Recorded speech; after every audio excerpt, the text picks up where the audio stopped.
All appearance and disappearance presupposes a change against some changeless background.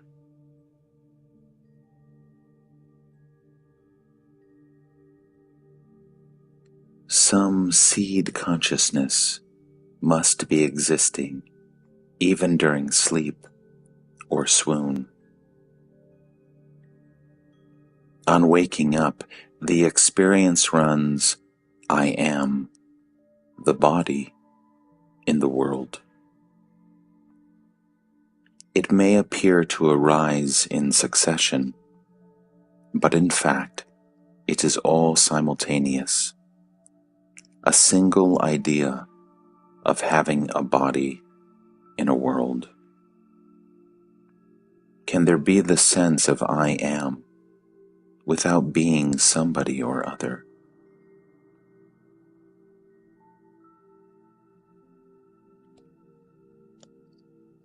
Don't you see that all your problems are your body's problems? Food, clothing, shelter, family, friends, name, fame, security, survival. All these lose their meaning the moment you realize that you may not be a mere body.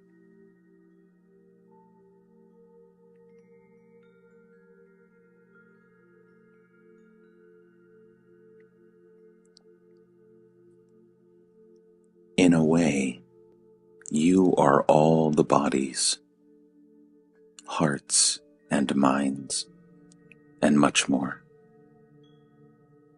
Go deep into the sense of I am, and you will find it. How do you find a thing you have mislaid or forgotten? You keep it in your mind until you recall it.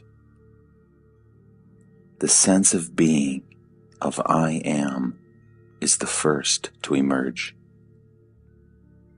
Ask yourself whence it comes, or just watch it quietly.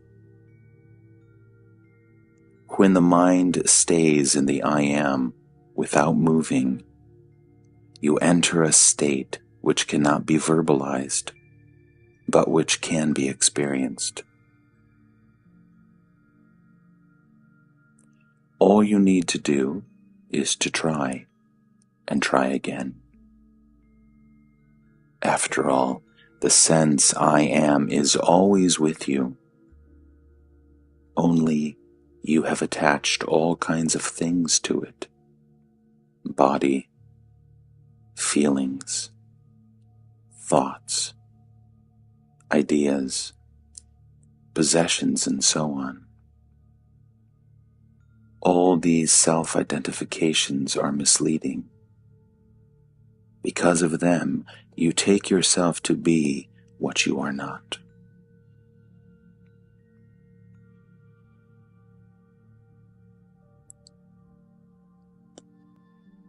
What you are cannot be described, except as total negation. All you can say is, I am not this, I am not that. You are nothing perceivable or imaginable. Yet, without you, there can be neither perception nor imagination. You observe the heart feeling, the mind thinking, the body acting. The very act of perceiving shows that you are not what you perceive. Can there be perception, experience, without you? It is the experiencer that imparts reality to experience. An experience which you cannot have Of what value is it to you?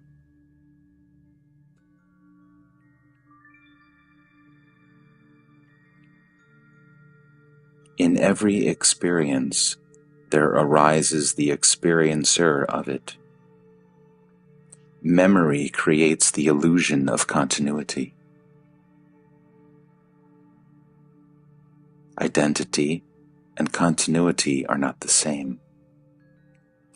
Just as each flower has its own color, but all colors are caused by the same light, so do many experiencers appear in the undivided and indivisible awareness, each separate in memory, identical in essence. This essence is the root, the foundation, the timeless and spaceless possibility of all experience.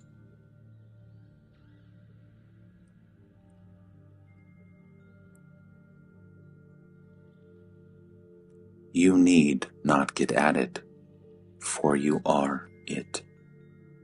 It will get at you if you give it a chance. Let go of your attachment to the unreal, and the real will swiftly and smoothly step into its own. Stop imagining yourself being or doing this or that, and the realization that you are the source and heart of all will dawn upon you. With this realization will come great love, which is not choice or predilection nor attachment, but a power which makes all things love-worthy and lovable.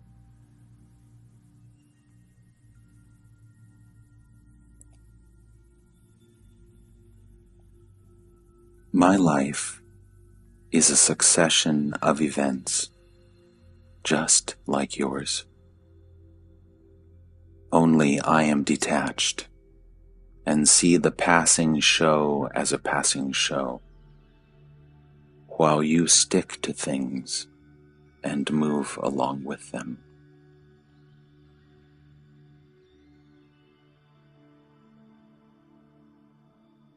I trusted my guru. He told me I am nothing but myself, and I believed him. Trusting him, I behaved accordingly and ceased caring for what was not me nor mine. Things happen without cause and reason. Why attach importance to opinions, even your own?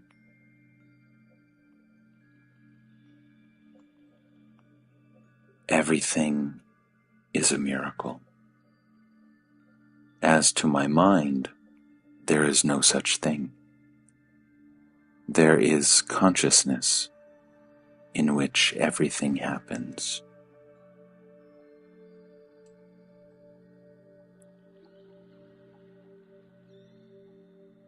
Your mind is all with things, people, and ideas, never with yourself.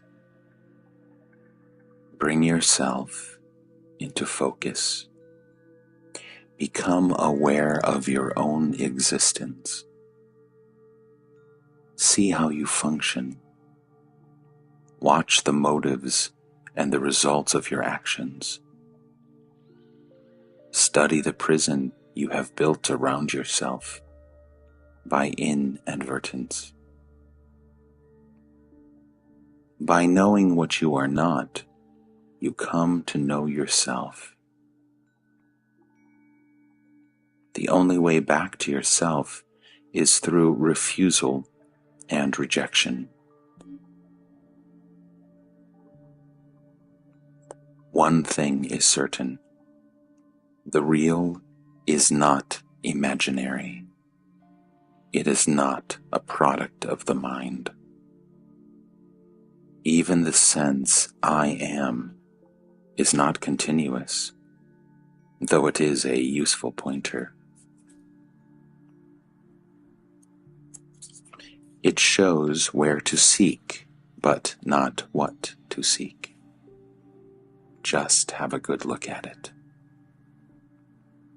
Once you are convinced that you cannot say truthfully about yourself anything except I am, and that nothing that can be pointed at can be yourself, the need for the I am is over. You are no longer intent on verbalizing what you are. All you need is to get rid of the tendency to define yourself.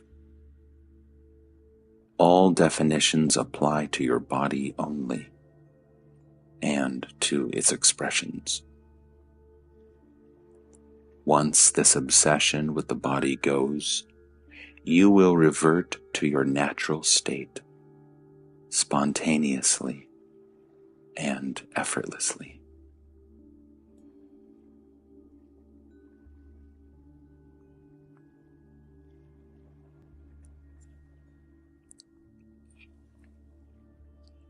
Between the banks of pain and pleasure, the river of life flows. It is only when the mind refuses to flow with life and gets stuck at the banks that it becomes a problem. By flowing with life, I mean acceptance, letting come what comes and go what goes. Desire not, fear not, observe the actual as and when it happens. For you are not what happens, you are to whom it happens. Ultimately, even the observer you are not. You are the ultimate potentiality, of which the all-embracing consciousness is the manifestation and expression.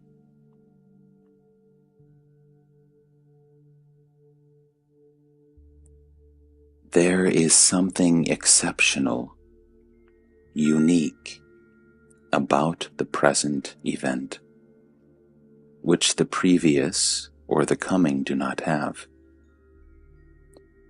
There is a livingness about it, an actuality. It stands out as if illumined.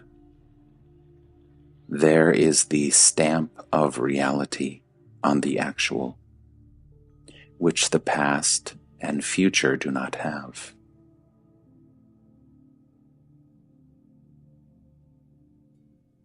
I am real, for I am always now in the present, and what is with me now shares in my reality. The past is in memory, the future in imagination.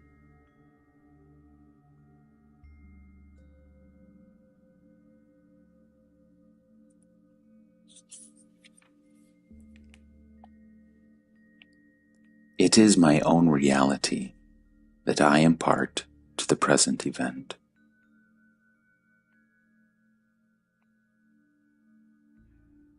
We consider memories only when they come into the present. The forgotten is not counted until one is reminded, which implies bringing the past into the now.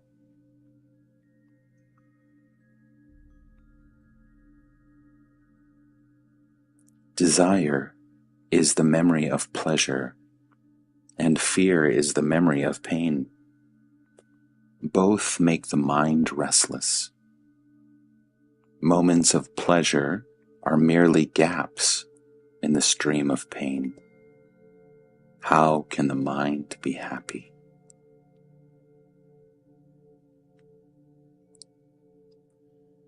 The universe is complete, And where there is completeness, where nothing lacks, what can give pain?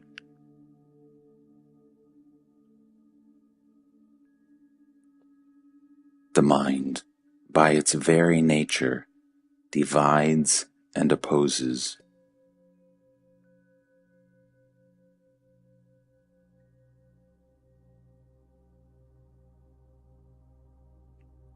But there is another mind. In going beyond the limiting, dividing, and opposing mind, in ending the mental process as we know it, when this comes to an end, that mind is born.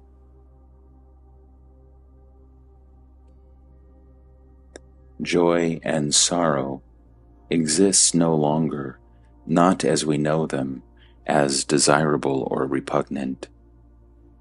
It becomes rather a question of love, seeking expression, and meeting with obstacles. The inclusive mind is love in action, battling against circumstances, initially frustrated, ultimately victorious. The mind creates the abyss, the heart crosses it.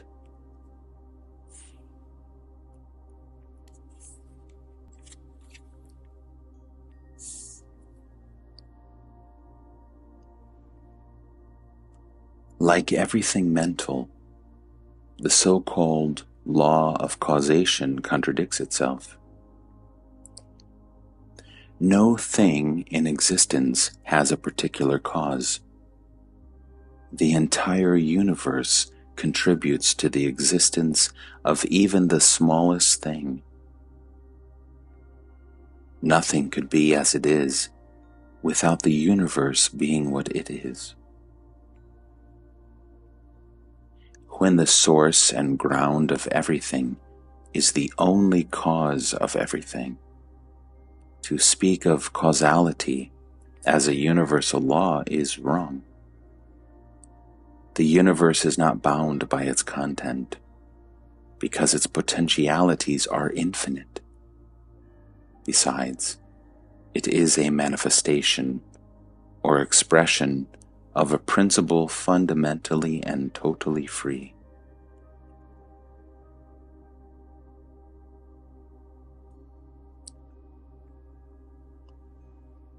There is a lot of activity going on because of ignorance.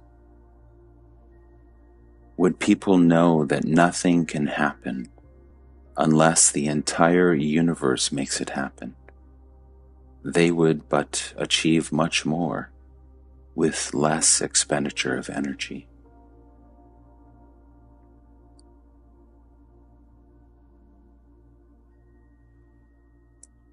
When the past and future are seen in the timeless now as parts of a common pattern, the idea of cause and effect loses its validity, and creative freedom takes its place.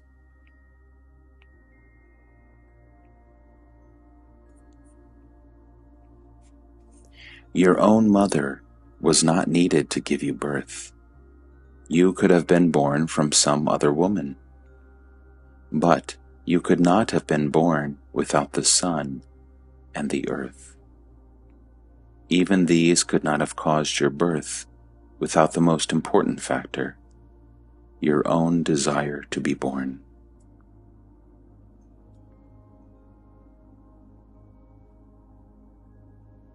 The real world is beyond the mind's ken.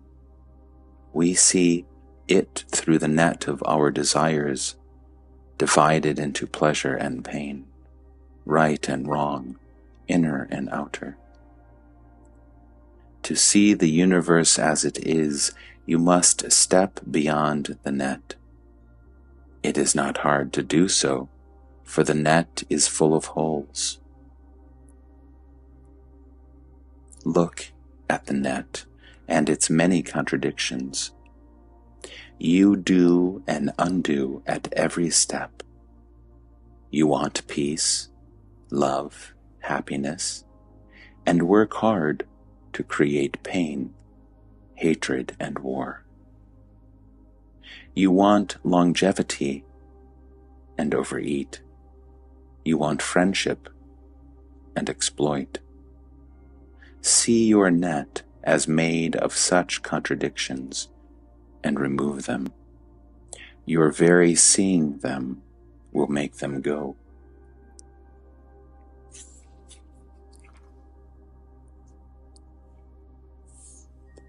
For everything there are innumerable causal factors, but the source of all that is the infinite possibility, the supreme reality, which is in you and which throws its power and light and love on every experience.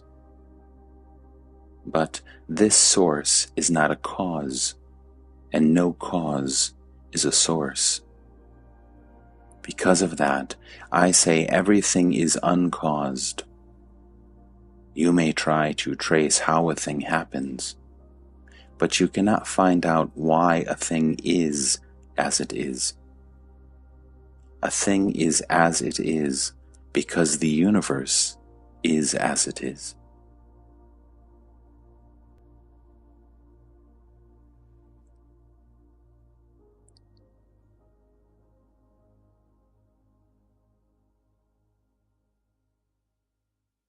Is the witness consciousness permanent or not? It is not permanent. The knower rises and sets with the known. That in which both the knower and the known arise and set is beyond time. The words permanent or eternal do not apply.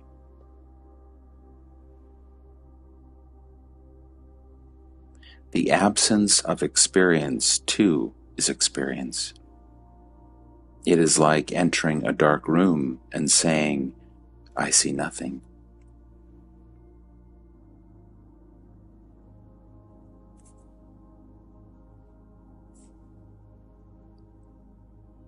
Just as the knower of the body appears at birth, so he disappears at death. And nothing remains? Life remains. Consciousness needs a vehicle and an instrument for its manifestation. When life produces another body, another knower comes into being.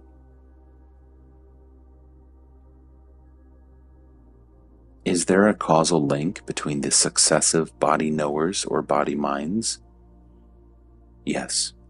There is something that may be called the memory body or causal body, a record of all that was thought, wanted, and done. It is like a cloud of images held together. What is this sense of a separate existence? It is a reflection in a separate body of the one reality. In this reflection, the unlimited and the limited are confused and taken to be the same. To undo this confusion is the purpose of yoga. Does not death undo this confusion? In death, only the body dies. Life does not. Consciousness does not. Reality does not die. And the life is never so alive as after death. But does one get reborn? What was born must die. Only the unborn is deathless. Find what is it that never sleeps and never wakes, and whose pale reflection is our sense of I. How do you go about finding anything? By keeping your mind and heart on it. Interest there must be, and steady remembrance. To remember what needs to be remembered is the secret of success. You come to it through earnestness.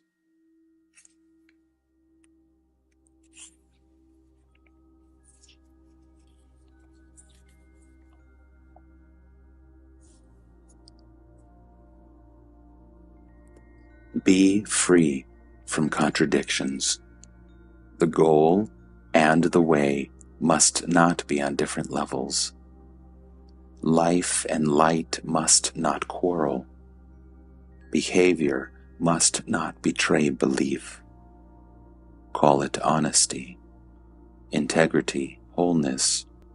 You must not go back, undo, uproot, abandon the conquered ground. Tenacity of purpose and honesty in pursuit will bring you to your goal. All will come as you go on.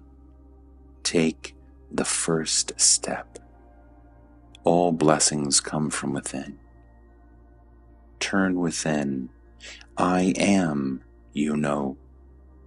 Be with it all the time you can spare, until you revert to it spontaneously. There is no simpler and easier way.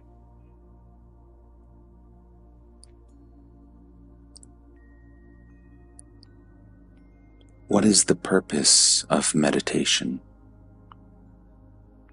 We know the outer world of sensations and actions, but of our inner world of thoughts and feelings we know very little. The primary purpose of meditation is to become conscious of and familiar with our inner life.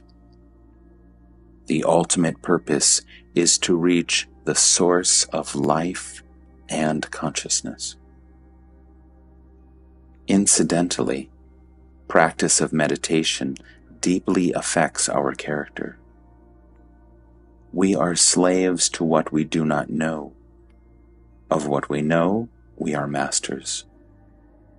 Whatever vice or weakness in ourselves we discover and understand its causes and its workings, we overcome it by the very knowing.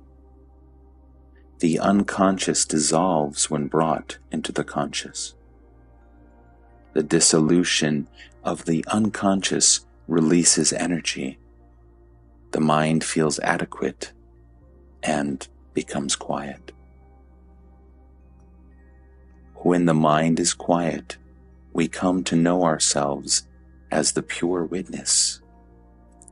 We withdraw from the experience and experiencer and stand apart in pure awareness, which is between and beyond the two. The personality, based on self-identification, on imagining oneself to be something, I am this, I am that, continues, but only as a part of the objective world. Its identification with the witness snaps.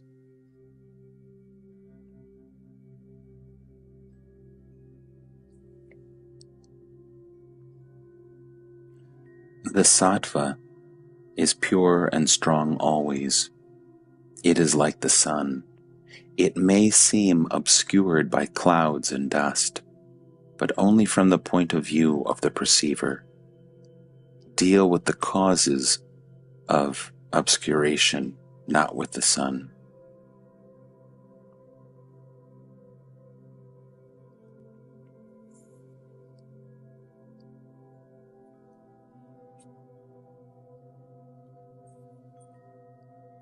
Whatever happens, I must be there to witness it. What begins and ends is mere appearance. The world can be said to appear, but not to be. The appearance may last very long on some scale of time, and be very short on another, but ultimately it comes to the same. Whatever is time-bound is momentary and has no reality. I see the world as it is, a momentary appearance in consciousness.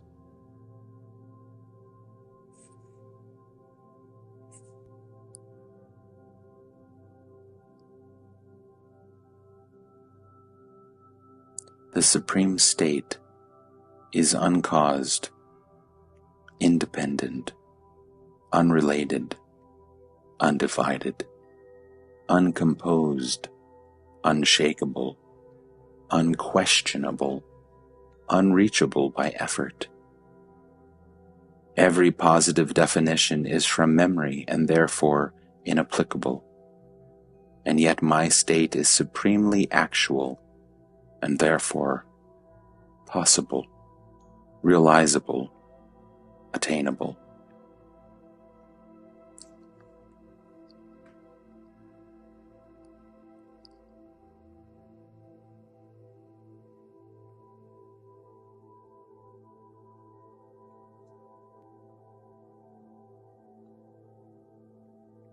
Past and future are in the mind only. I am now.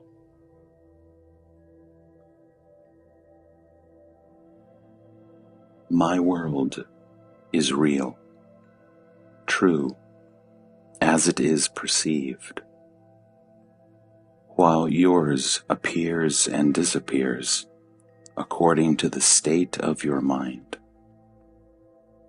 Your world is something alien, and you are afraid of it. My world is myself. I am at home.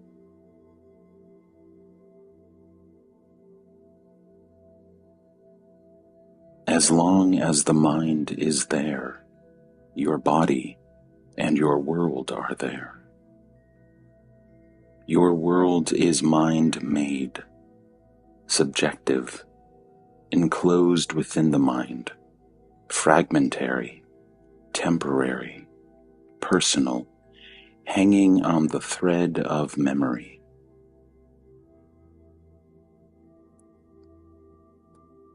I live in a world of realities, while yours is of imaginings. Your world is personal, private, unshareable, intimately your own. In your world, you are truly alone, enclosed in your ever-changing dream, which you take for life. My world is an open world, common to all, accessible to all. In my world, there is community, insight, love, real quality. All are one, and the one is all. I appear to hear and see and talk and act, but to me it just happens, as to you digestion or perspiration happens. The body-mind machine looks after it, but leaves me out of it. I need not worry about words and actions. In my world, nothing ever goes wrong.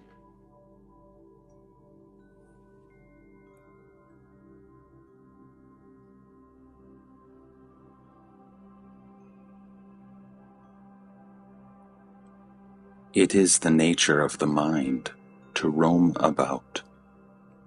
All you can do is to shift the focus of consciousness beyond the mind. Refuse all thoughts except one, the thought, I am. The mind will rebel in the beginning, but with patience and perseverance, it will yield and keep quiet. Once you are quiet, things will begin to happen spontaneously and quite naturally, without any interference on your part.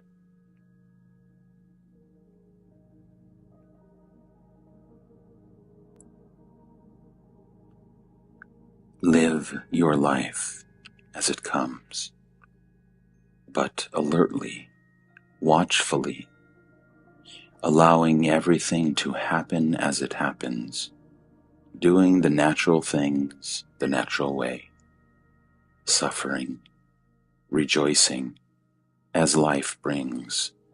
This also is a way.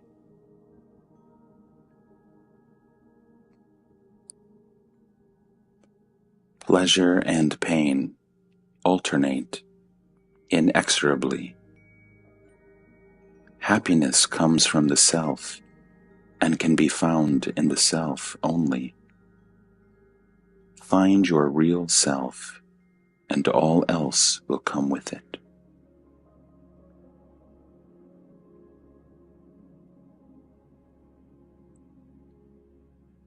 It is not your real being that is restless, but its reflection in the mind appears restless because the mind is restless. The true self stands beyond the mind, aware but unconcerned.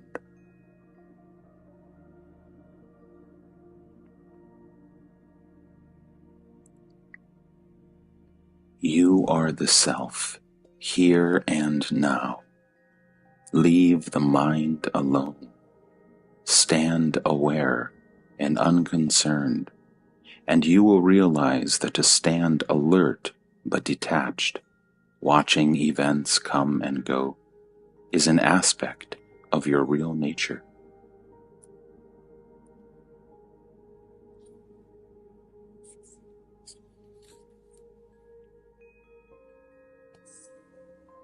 The aspects of your real nature are infinite in number.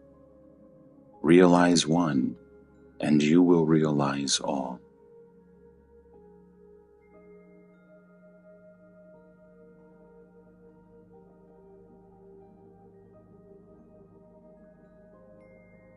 Want what you have, and care not for what you don't have.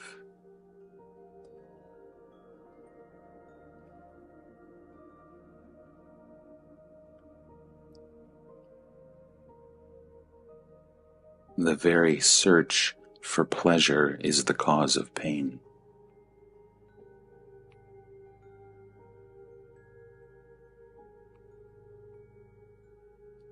Your confusion is only in your mind. Be alert. Question. Observe. Investigate. Learn all you can about confusion, how it operates, what it does to you and others. By being clear about confusion, you become clear of confusion.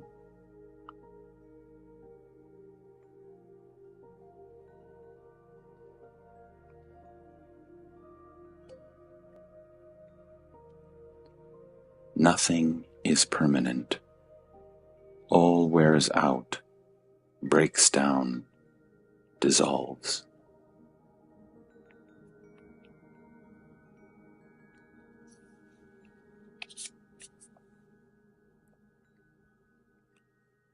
Notice how little you remember, even when fully awake. You cannot say that you were not conscious during sleep. You just don't remember. A gap in memory is not necessarily a gap in consciousness.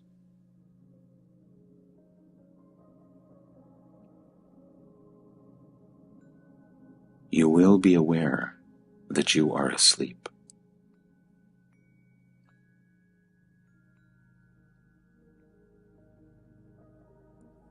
You want to eternalize the mind, which is not possible. You cannot eternalize a transient thing. Only the changeless is eternal.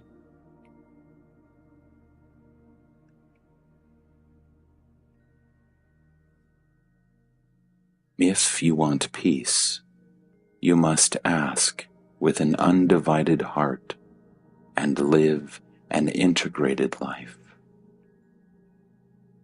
Detach yourself from all that makes your mind restless. Renounce all that disturbs its peace. If you want peace, deserve it.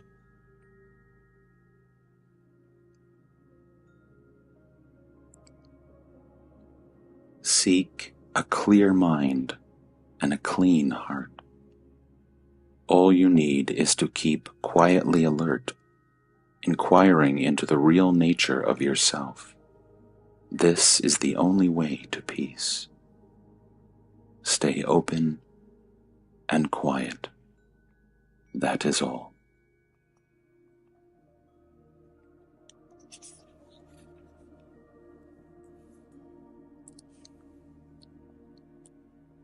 The world you can perceive is a very small world indeed, and it is entirely private.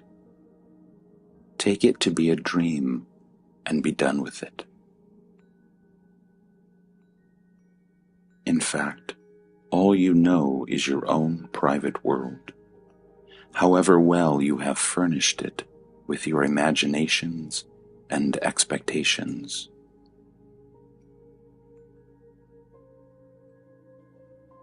Perception, imagination, expectation, anticipation, illusion, all are based on memory.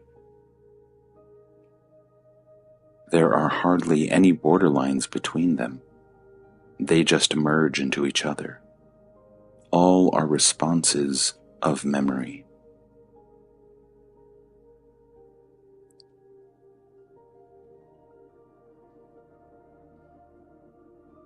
It is not so bad. You do remember a lot. Unconscious memory makes the world in which you live so familiar.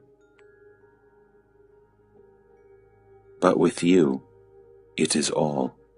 With me, it is almost nothing. Knowing the world to be a part of myself, I pay it no more attention than you pay to the food you have eaten. I have eaten up the world, and I need not think of it anymore.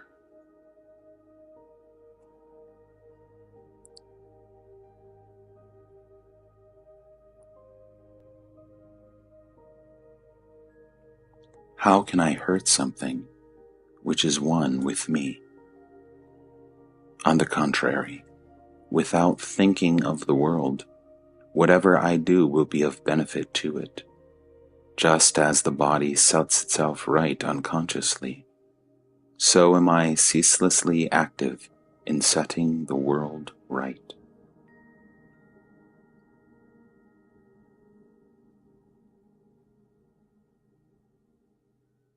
I am aware of the immense suffering of the world much more than you are.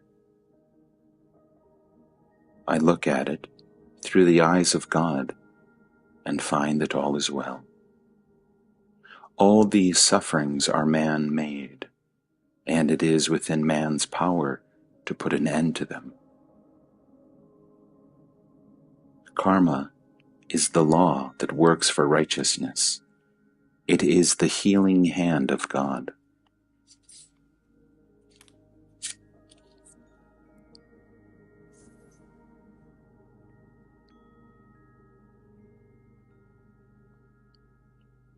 When you desire the common good, the whole world desires with you. Make humanity's desire your own and work for it. There you cannot fail.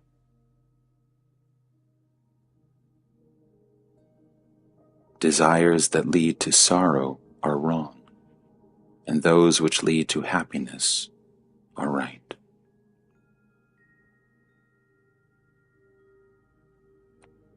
Use your mind. Remember. Observe.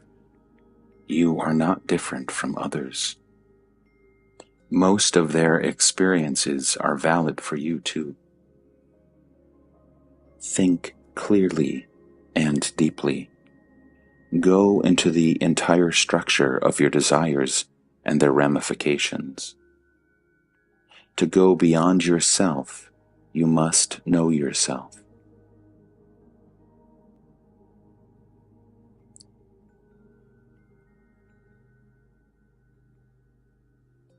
What you already are.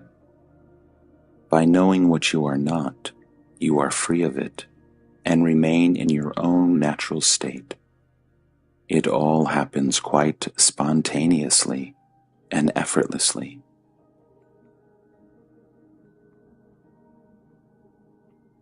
You discover that there is nothing to discover. You are what you are, and that is all.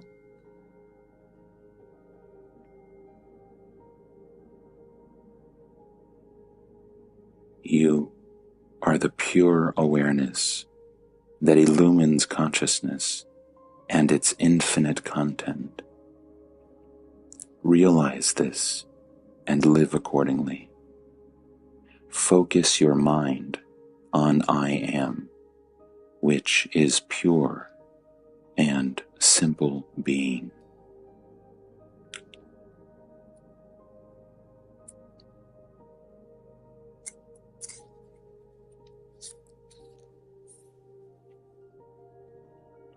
Purify yourself by a well-ordered and useful life. Watch over your thoughts, feelings, words, and actions. This will clear your vision.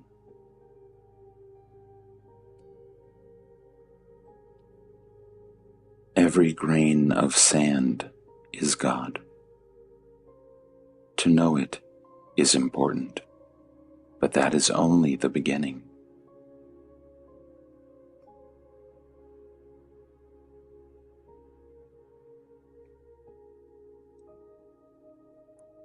Discover all you are not: body, feelings, thoughts, ideas, time, space, being and not being, this or that.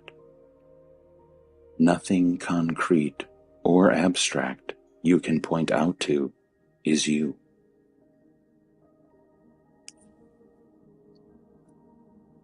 Go within and discover what you are not. Nothing else matters. The world is but a reflection of my imagination. The world is in me. The world is myself.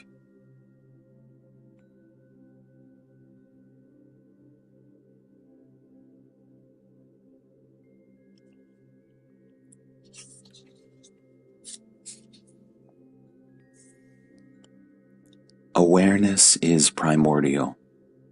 It is the original state, beginningless, endless, uncaused, unsupported, without parts, without change. Consciousness is on contact, a reflection against a surface, a state of duality. There can be no consciousness without awareness, but there can be awareness without consciousness, as in deep sleep. Awareness is absolute. Consciousness is relative to its content. Consciousness is always of something.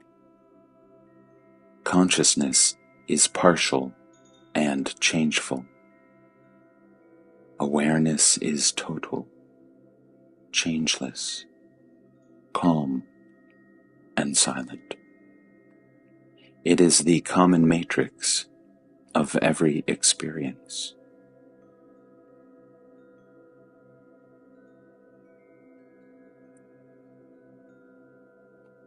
Interest in your stream of consciousness takes you to awareness.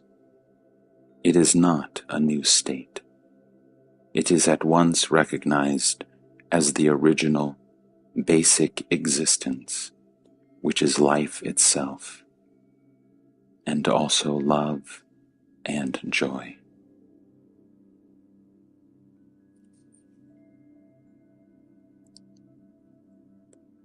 Instead of seeing things as imagined, learn to see them as they are. The thought, I am, is the polishing cloth. Use it.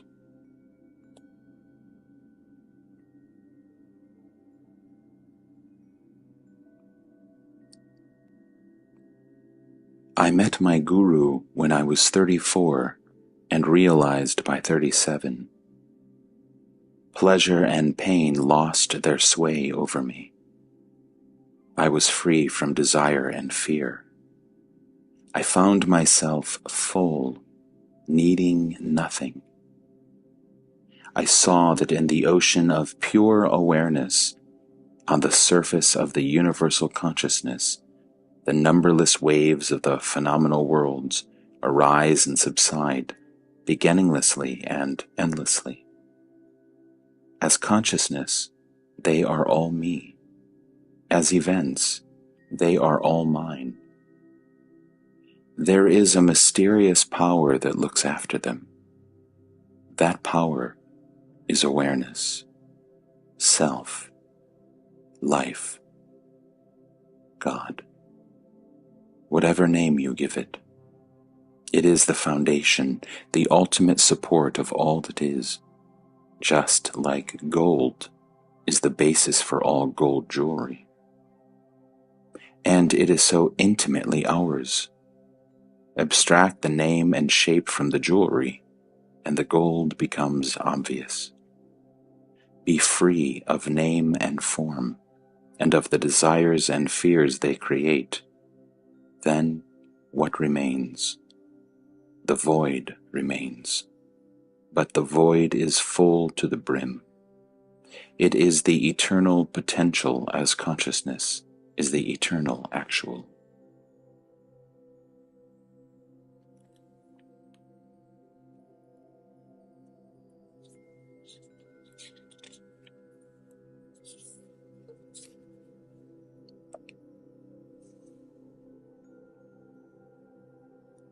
When life and death are seen as essential to each other, as two aspects of one being, that is immortality.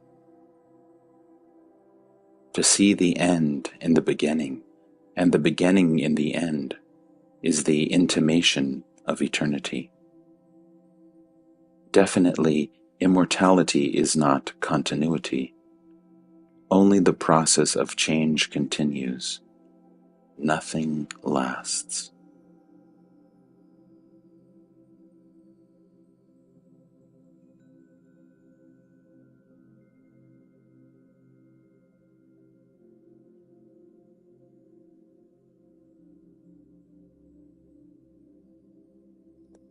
The mind looks after the body. I need not interfere. What needs to be done is being done in the normal and natural way. You may not be quite conscious of your physiological functions, but when it comes to thoughts and feelings, desires and fears, you become acutely self-conscious. To me, these two are largely unconscious. I find myself talking to people or doing things quite correctly and appropriately, without being very much conscious of them. It looks as if I live my physical waking life automatically, reacting spontaneously and accurately.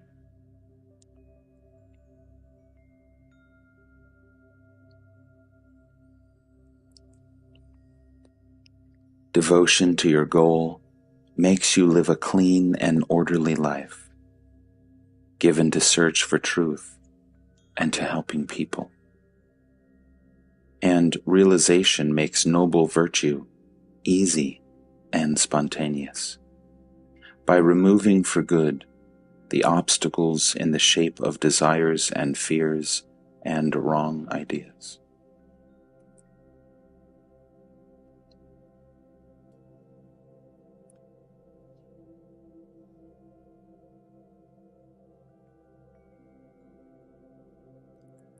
tremendously complex work is going on all the time in your brain and body. Are you conscious of it? Not at all.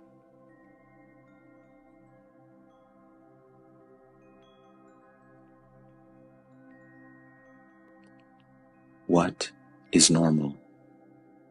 Is your life obsessed by desires and fears, full of strife and struggle, meaningless and joyless, normal? To be acutely conscious of your body, is it normal? A healthy body, a healthy mind live largely unperceived by their owner. Only occasionally, through pain or suffering, they call for attention and insight.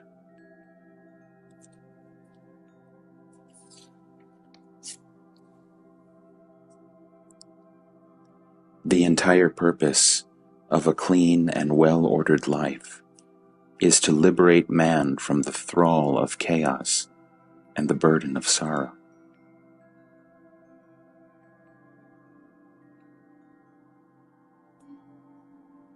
Once you realize that the person is merely a shadow of the reality, but not reality itself, you cease to fret and worry. You agree to be guided from within, and life becomes a journey into the unknown.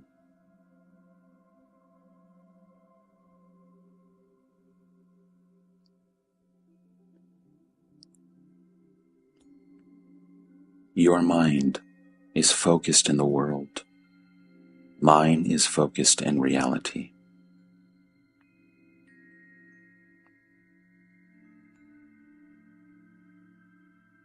The universe works by itself. That I know. What else do I need to know?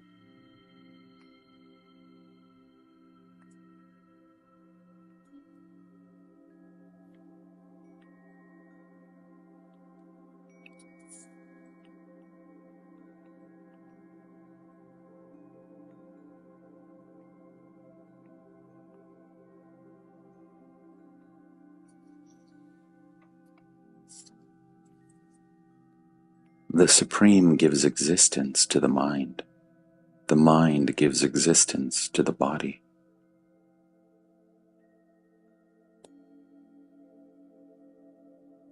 However long a life may be, it is but a moment and a dream.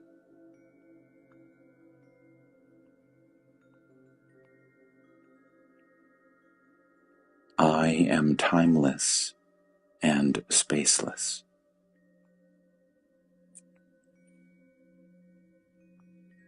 Nothing happens to me. Everything just happens.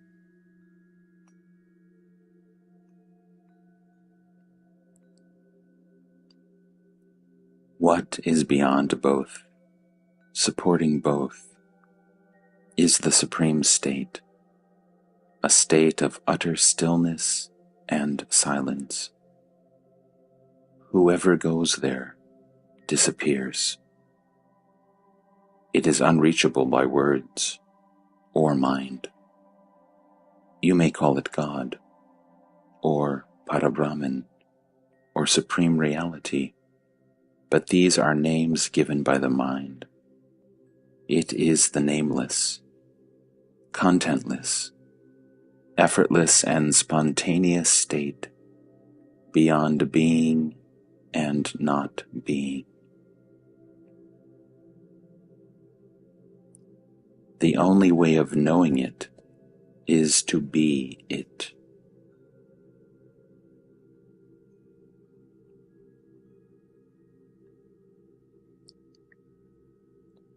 God is not running the world. All happens by itself. All is a play in consciousness.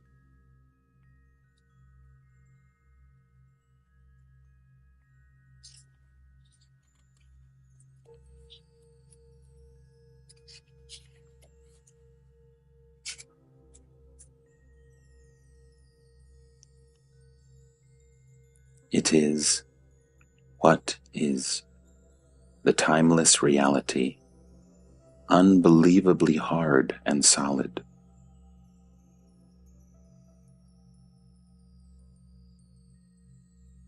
When you believe yourself to be a person, you see persons everywhere. In reality, there are no persons, only threads of memories and habits. At the moment of realization, the person ceases. Identity remains, but identity is not a person. It is inherent in the reality itself. The person has no being in itself. It is a reflection in the mind of the witness, the I am, which again is a mode of being.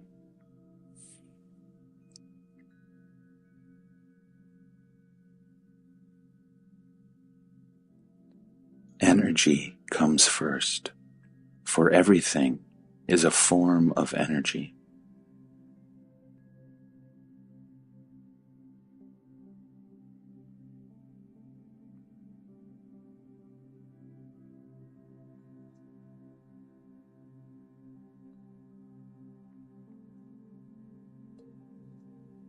Consciousness itself is the source of everything.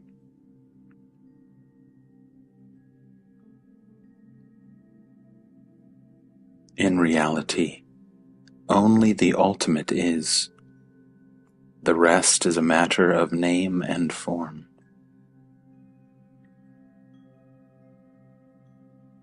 What is real is nameless and formless, pure energy of life and light of consciousness.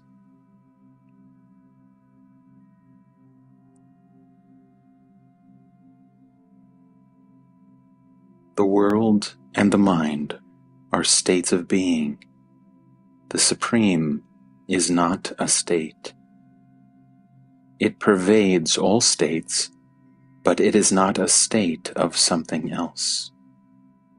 It is entirely uncaused, independent, complete in itself, beyond time and space, mind and matter. It leaves no traces. There is nothing to recognize it by. It must be seen directly by giving up all search for signs and approaches.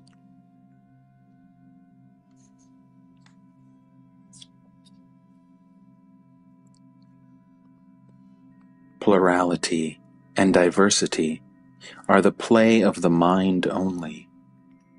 Reality is one. It is deep and dark, mystery beyond mystery.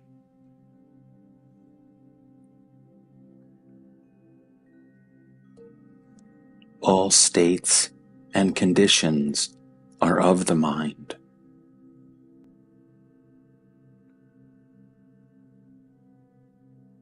Not making use of one's consciousness is samadhi. You just leave your mind alone. You want nothing, neither from your body nor from your mind.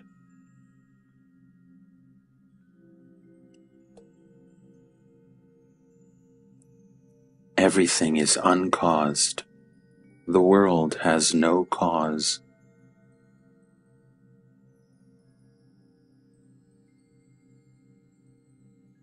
I see only consciousness, and know everything to be but consciousness, as you know the picture on the cinema screen to be but light. The light does not move at all. What moves is the film, which is the mind.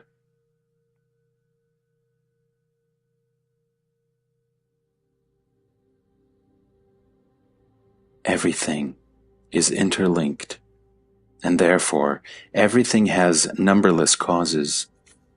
The entire universe contributes to the least thing. A thing is as it is because the world is as it is. You see, you deal in gold ornaments, and I in gold. All is only gold.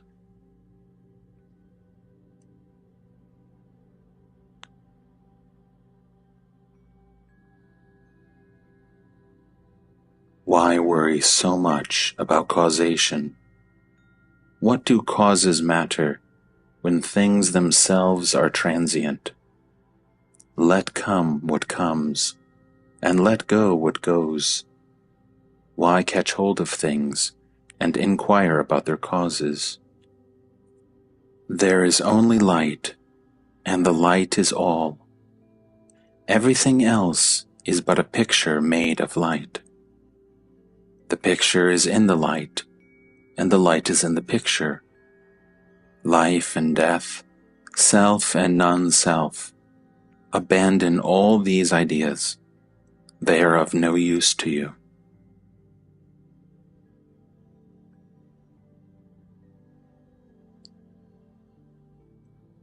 When the mind is still, absolutely silent, the waking state is no more.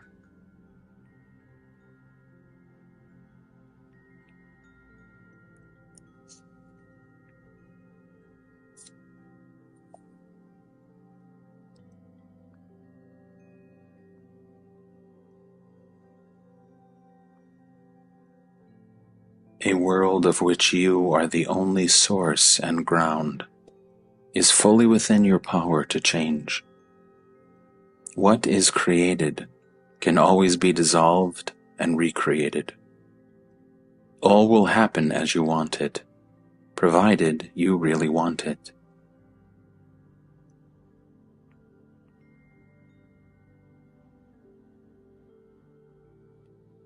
All is due to your having forgotten your own being. Having given reality to the picture on the screen, you love its people and suffer for them and seek to save them. It is just not so. You must begin with yourself. There is no other way. Work, of course. There is no harm in working.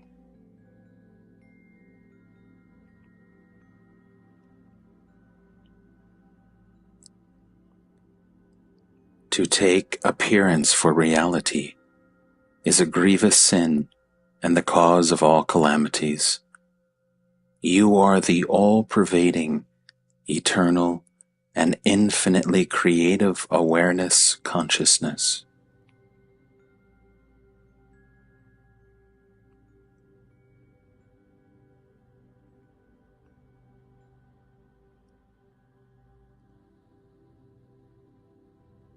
You pray to save one while thousands die, and if all stop dying, there will be no space on earth.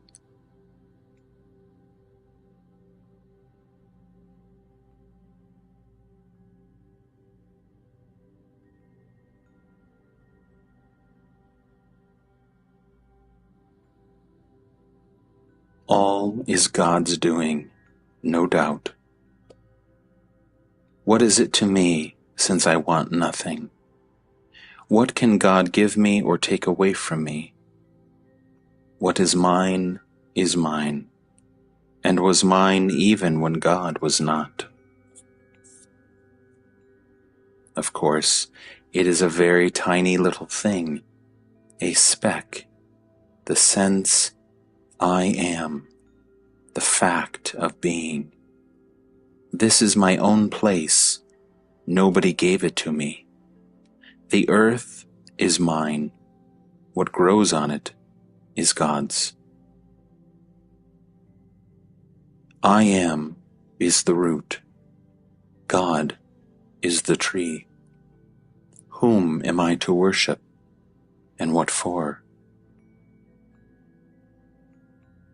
Am I the devotee or the object of devotion? I am neither. I am devotion itself.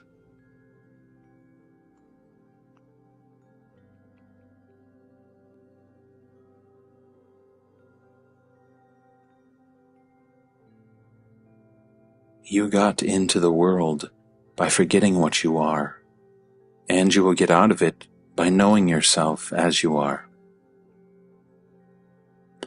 When you are free of the world, you can do something about it. As long as you are a prisoner of it, you are helpless to change it.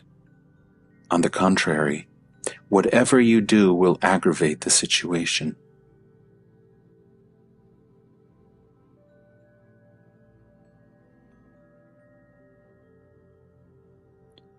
Righteousness will undoubtedly make you and your world a comfortable, even happy place. But what is the use? There is no reality in it. It cannot last. A man willing to die for truth will get it.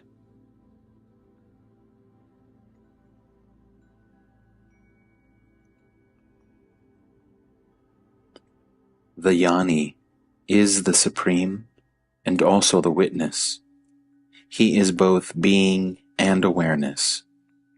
In relation to consciousness, he is awareness. In relation to the universe, he is pure being.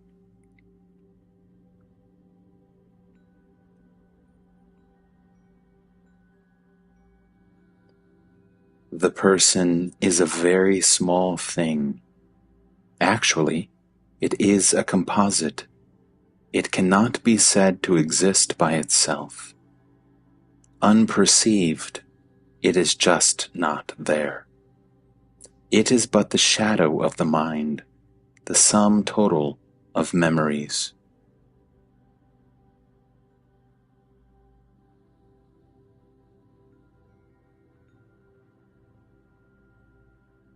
The Supreme is the Sun. It is the life which contains both consciousness and unconsciousness, and is beyond both. In reality, there is only consciousness. All life is conscious, all consciousness alive.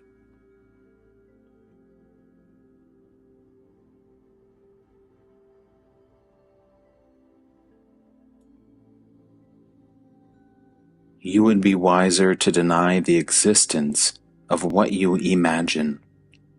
It is the imagined that is unreal.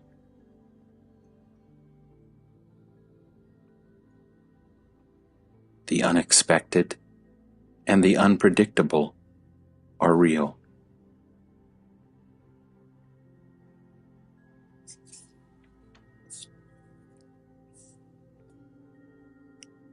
One is always free. You are both conscious and free to be conscious. Nobody can take this away from you. Do you ever know yourself non-existing or unconscious?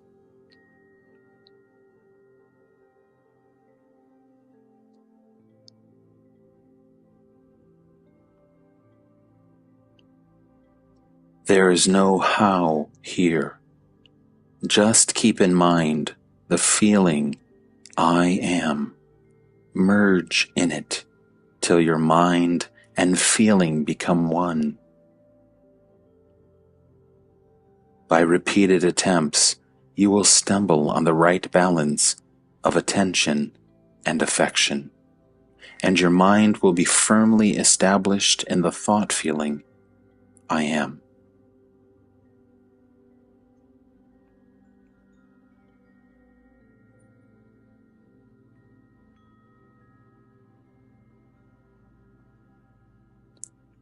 Correct your attitude to your body and leave it alone.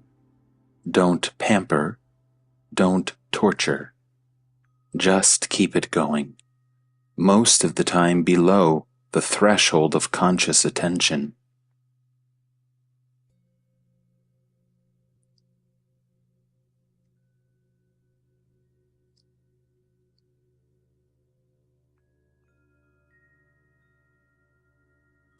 The state of craving for anything blocks all deeper experience. Nothing of value can happen to a mind which knows exactly what it wants, for nothing the mind can visualize and want is of much value. Want the best, the highest happiness, the greatest freedom. Desirelessness is the highest bliss.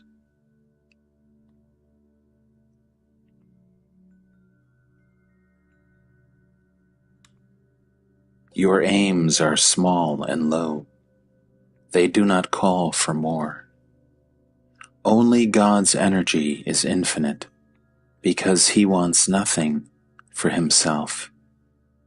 Be like Him, and all your desires will be fulfilled.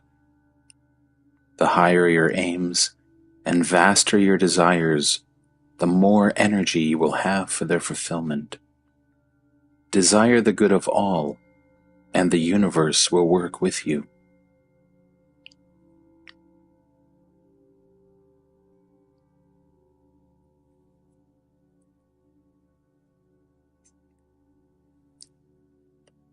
What shall I find beyond the mind?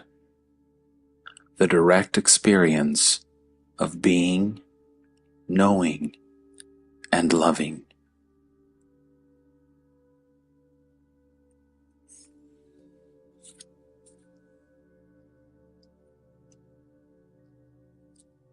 I trusted my guru.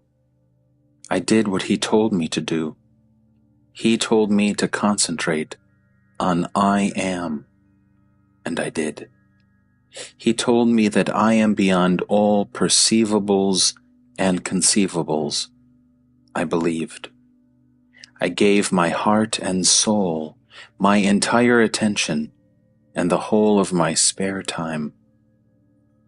As a result of faith and earnest application, I realized myself within 3 years.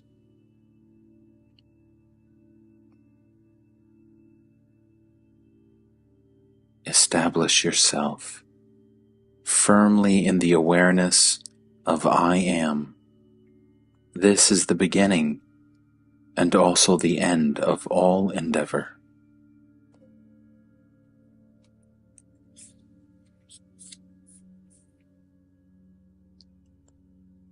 Awareness is my nature. Ultimately, I am beyond being and non-being.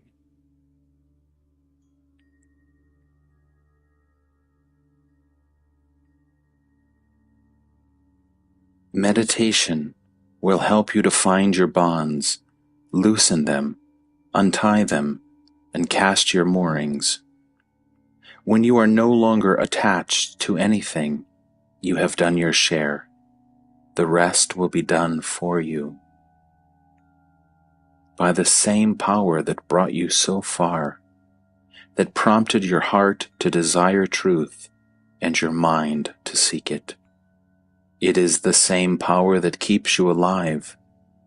You may call it life or the Absolute Supreme.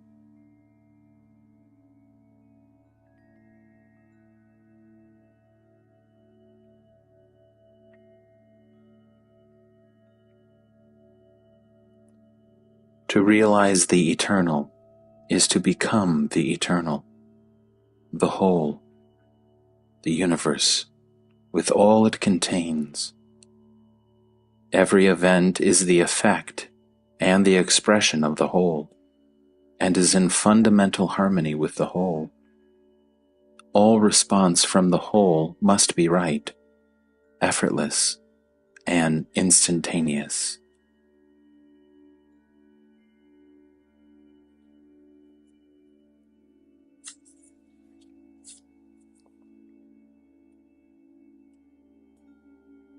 To be a person, you must be self-conscious. Are you so always? Not when I sleep.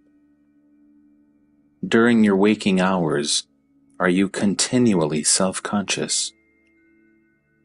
No. Are you a person during the gaps in self-consciousness? So, to be a person, you need memory, and without memory, What are you? Surely you can exist without memory.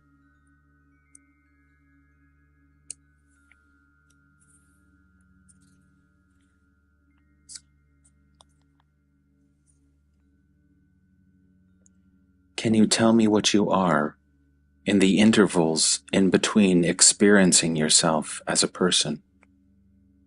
Shall we call it impersonal existence?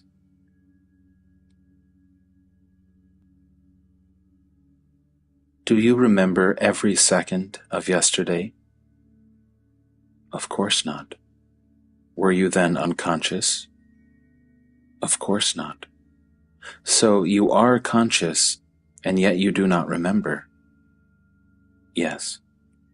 Maybe you were conscious in sleep, and just do not remember.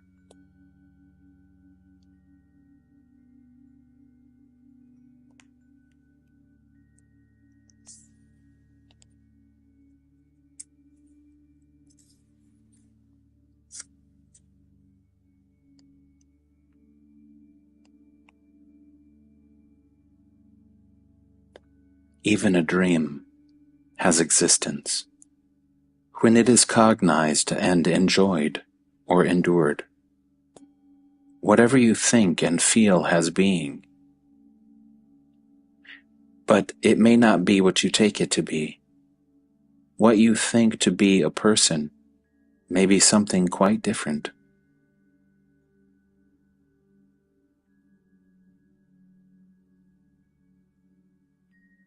Your ideas about yourself change from day to day and from moment to moment. Your self-image is the most changeful thing you have. It is utterly vulnerable, at the mercy of a passerby, a bereavement, the loss of a job, an insult, and your image of yourself, which you call your person, changes deeply. To know what you are, you must first investigate and know what you are not.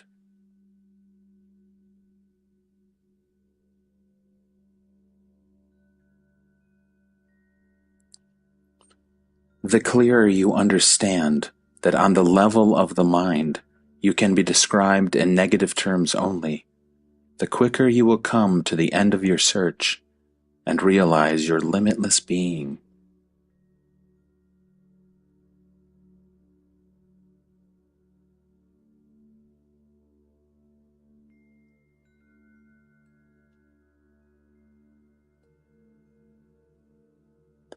Consciousness. Consciousness itself is the greatest painter. The entire world is a picture. The painter is in the picture. I see a painter painting a picture. The picture I call the world. The painter I call God. I am neither. I do not create, nor am I created. I contain all. Nothing contains me.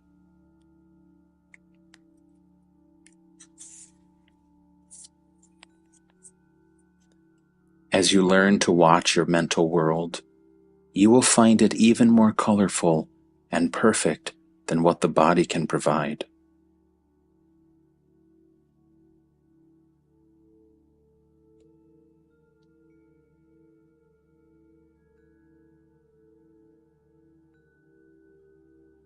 Remember that language is an instrument of the mind.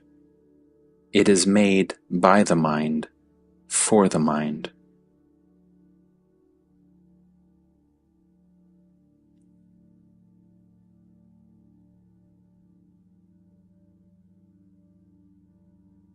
It is like entering a dark room. You see nothing. You may touch, but you do not see. No colors, no outlines. The windows open, and the room is flooded with light. Colors and shapes come into being. The window is the giver of light, but not the source of it. The sun is the source. Similarly, matter is like the dark room, consciousness, the window, flooding matter with sensations and perceptions, and the Supreme is the sun, the source both of matter and of light. The window may be closed or open. The sun shines all the time. It makes all the difference to the room, but none to the sun. Yet all this is secondary to the tiny little thing which is the I Am. Without the I Am, there is nothing. All knowledge is about the I Am. False ideas about this I Am lead to bondage. Right knowledge leads to freedom and happiness.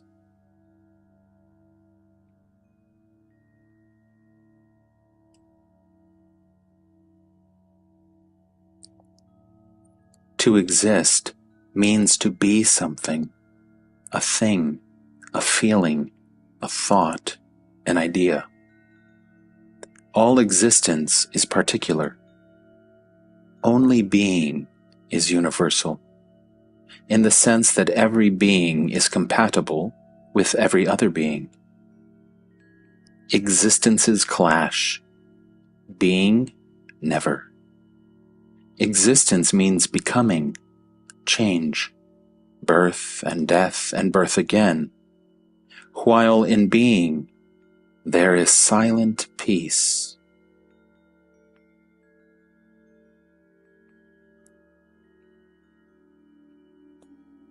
If I create the world, why have I made it so bad? Everyone lives in his own world. Not all the worlds are equally good or bad. What determines the difference? The mind that projects the world colors it its own way. When you meet a man, he is a stranger. When you marry him, he becomes your own self. When you quarrel, he becomes your enemy. It is your mind's attitude that determines what he is to you.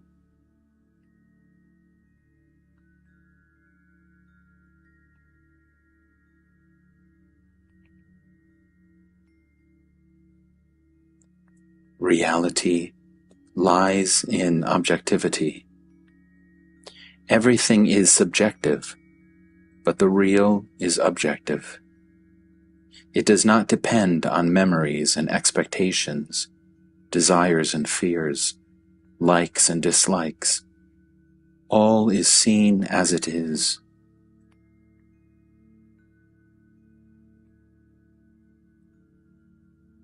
The person is never the subject. You can see a person, but you are not the person. You are always the Supreme, which appears at a given point of time and space as the witness, a bridge between the pure awareness of the Supreme and the manifold consciousness of the person.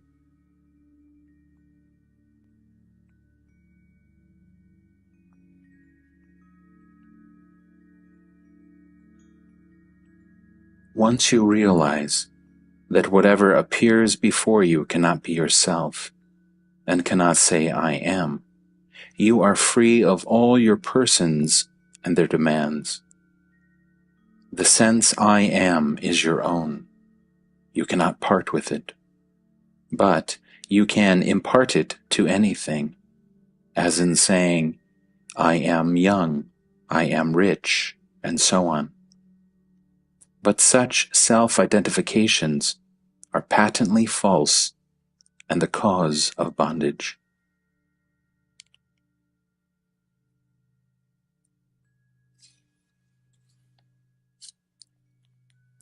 To know the source is to be the source. When you realize that you are not the person, but the pure and calm witness, and that fearless awareness is your very being. You are the being. It is the source, the inexhaustible possibility.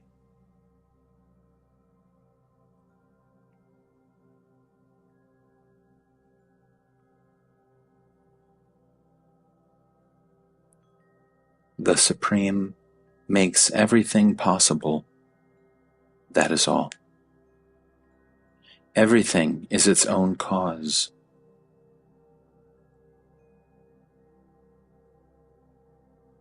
Consciousness contains all.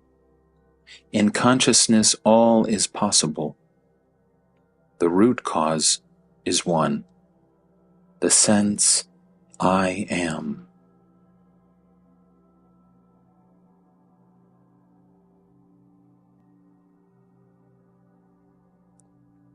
The Supreme is the easiest to reach, for it is your very being. It is enough to stop thinking and desiring anything but the Supreme.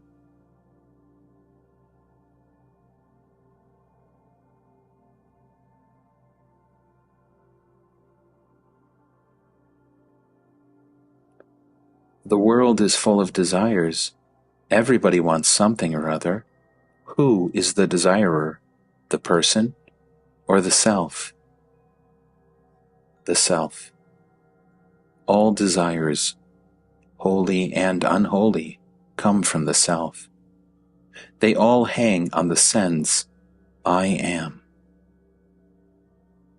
All desires aim at happiness.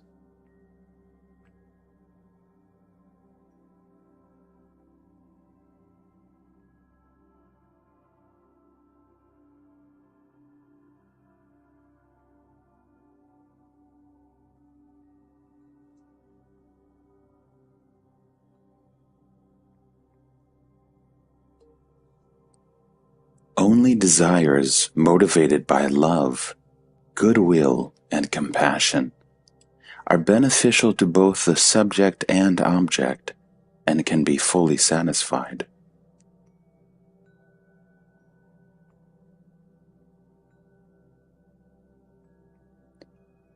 Passion is painful, compassion never.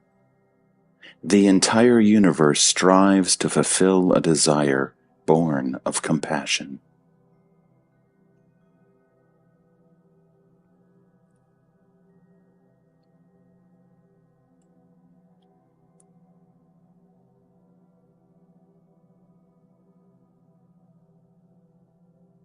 The source of all has all. Whatever flows from it must be there already in seed form.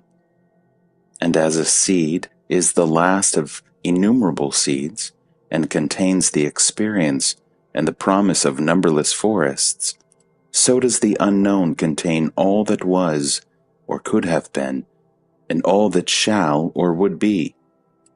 The entire field of becoming is open and accessible. Past and future coexist in the eternal now.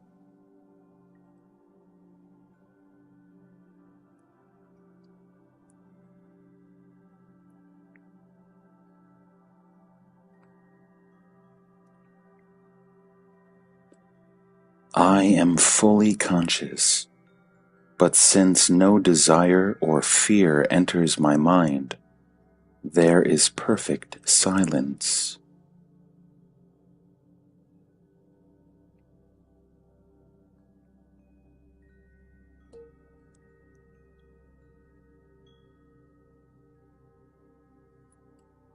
Who knows the silence? Silence knows itself.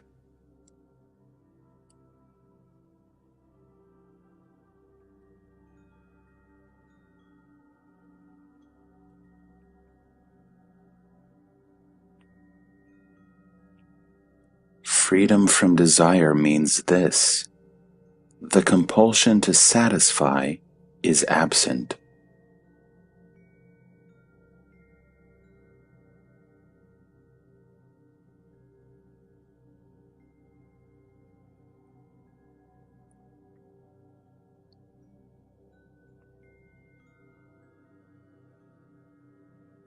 Desires arise because you imagine that you are born and that you will die if you do not take care of your body. Desire for embodied existence is the root cause of trouble.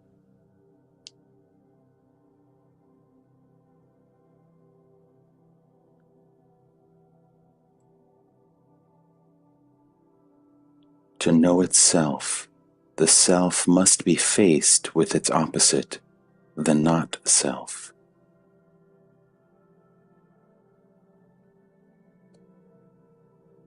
Desire leads to experience. Experience leads to discrimination, detachment, self-knowledge, liberation. And what is liberation after all? To know that you are beyond birth and death.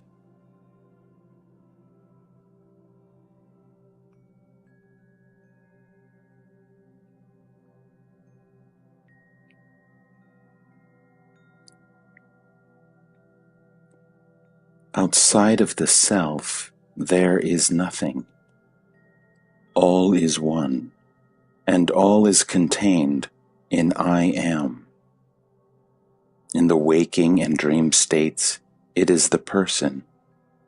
In deep sleep and turiya, it is the self. All is one in essence and related in appearance.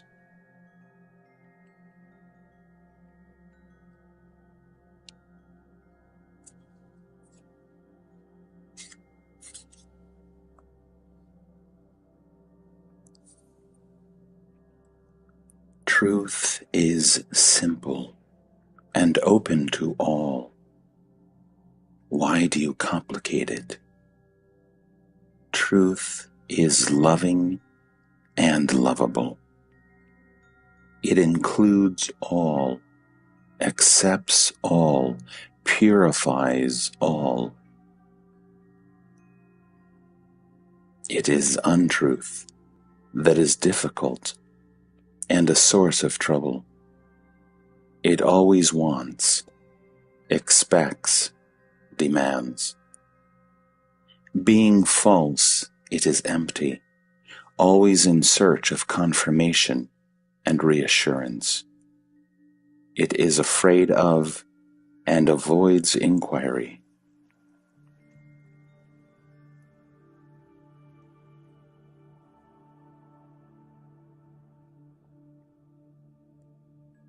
Pursue any desire, it will always give you trouble.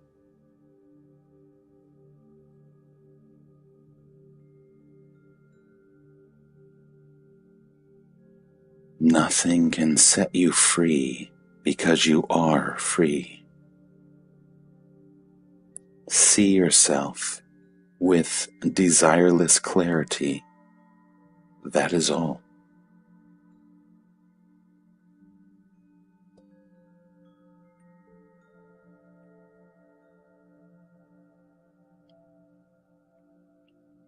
How can time help you?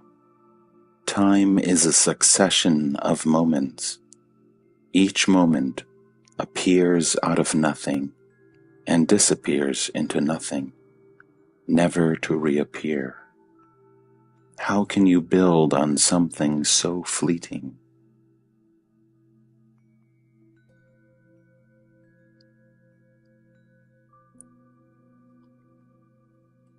Look to yourself for the permanent. Dive deep within and find what is real in you.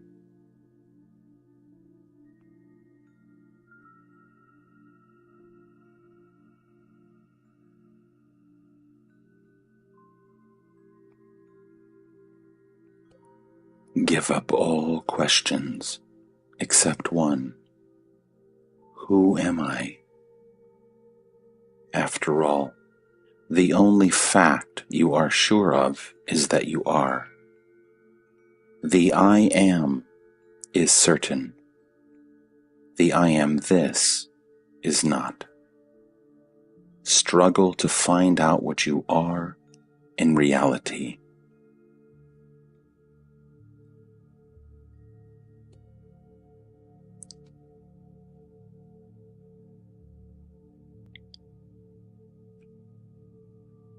I am itself is God.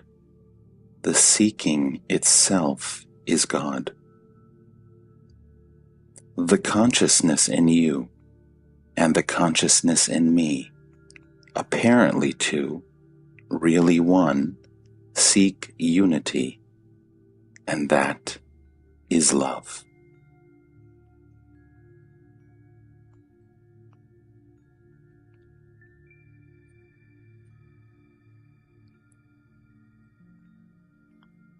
What do you love now? The I am. Give your heart and mind to it. Think of nothing else. This, when effortless and natural, is the highest state. In it, love itself is the lover and the beloved.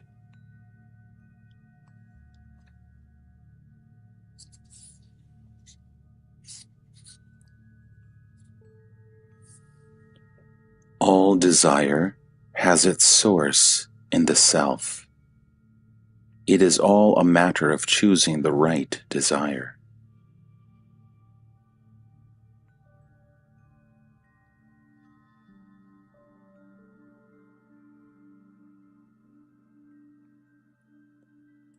Only what liberates you from desire and fear and wrong ideas is good. As long as you worry about sin and virtue, you will have no peace.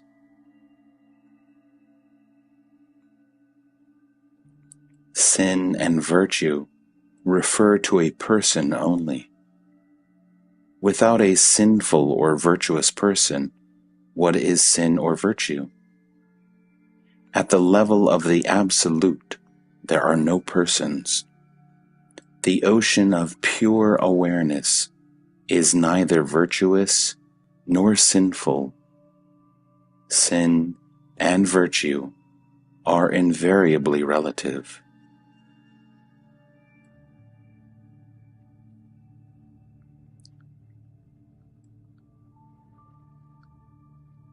The impersonal is real.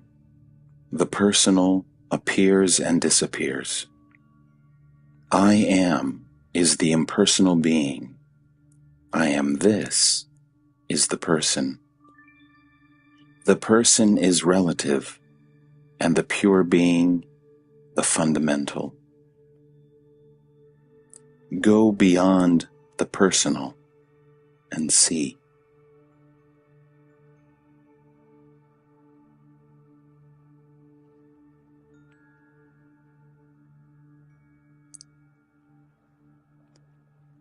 I do not ask you to stop being. That you cannot. I ask you only to stop imagining that you were born, have parents, are a body, will die, and so on. Just try. Make a beginning. It is not as hard as you think.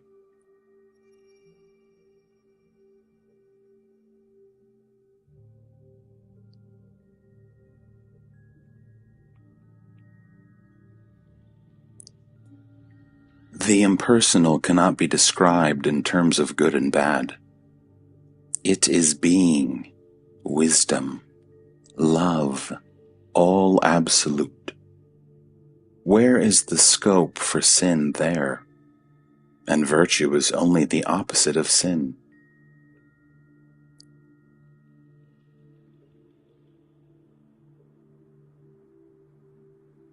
What you are really is your virtue. But the opposite of sin, which you call virtue, is only obedience, born out of fear.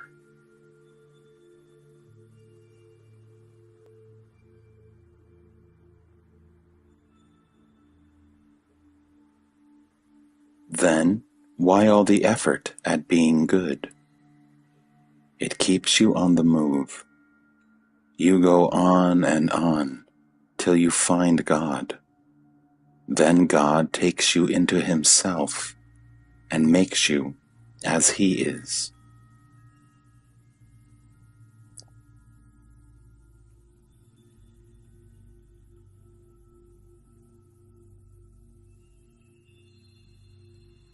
Whatever you do against your better knowledge is sin.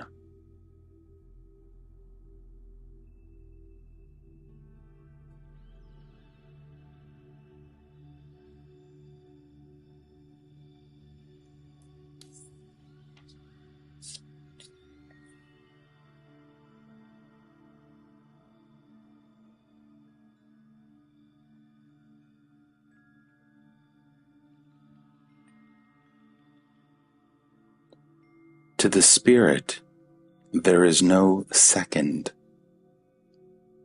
When the psyche is perfect, duality is no longer seen.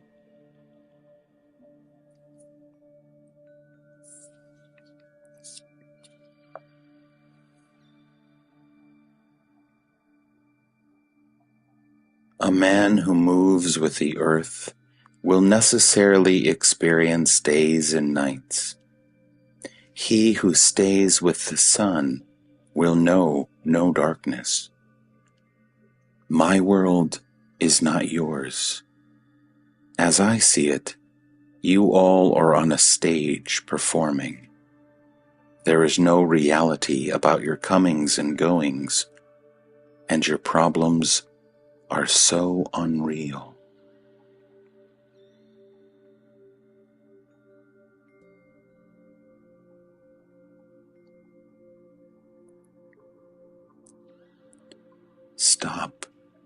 Stop hurting yourself and others. Stop suffering. Wake up.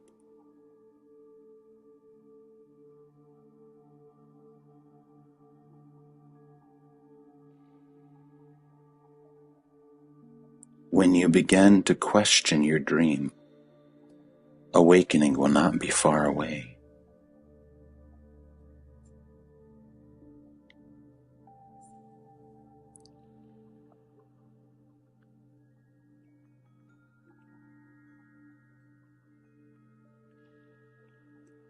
There is nothing to do, just be. Do nothing, be. I do not even say be yourself, since you do not know yourself. Just be. Having seen that you are neither body nor mind, just be.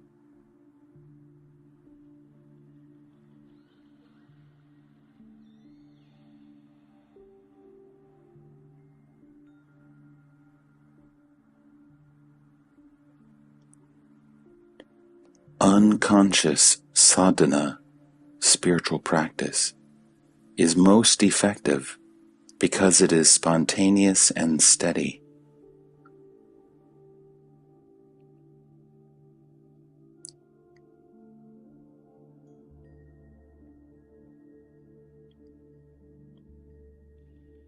What a man appears to do or not to do is often deceptive. His apparent lethargy may be just a gathering of strength.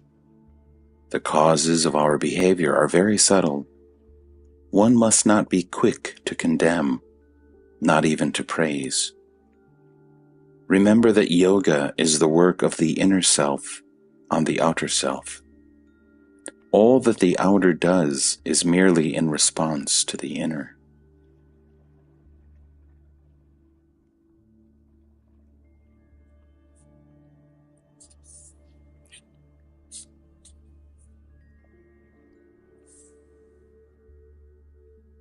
The inner is the source of inspiration. The outer is moved by memory.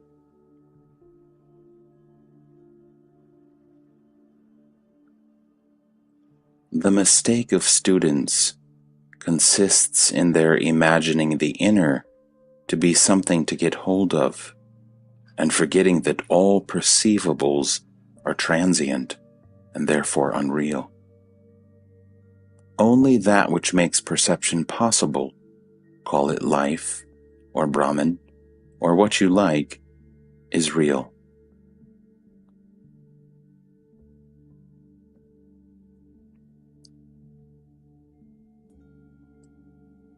The body seeks to live. It is not life that needs the body. It is the body that needs life.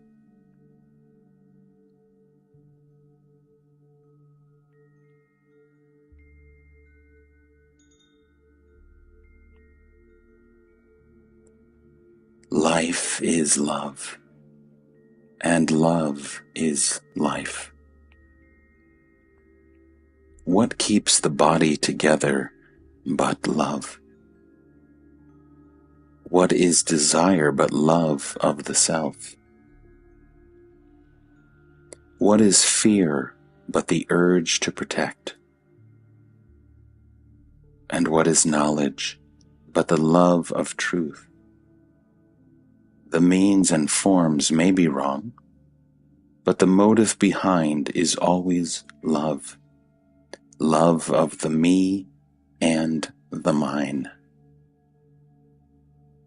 The me and the mine may be small, or may explode and embrace the universe, but love remains.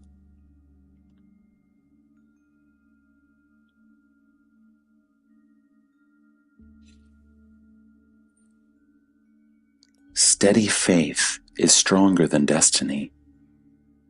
Destiny is the result of causes mostly accidental, and is therefore loosely woven. Confidence and good hope will overcome it easily.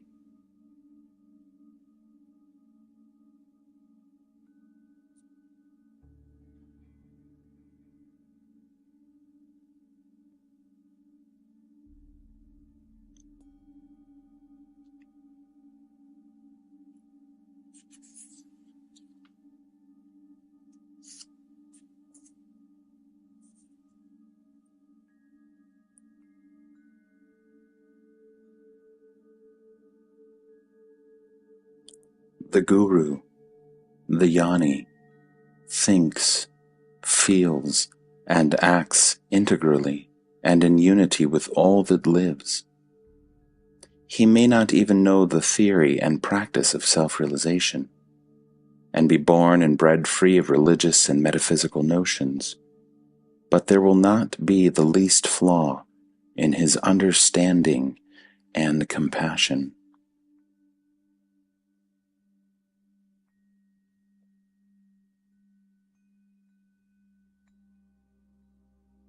The Jnani does not identify himself with name and shape. He uses memory, but memory cannot use him.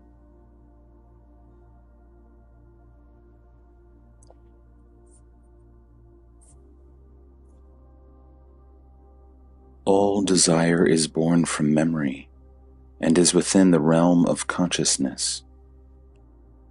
What is beyond is clear of all striving. The very desire to go beyond consciousness is still in consciousness.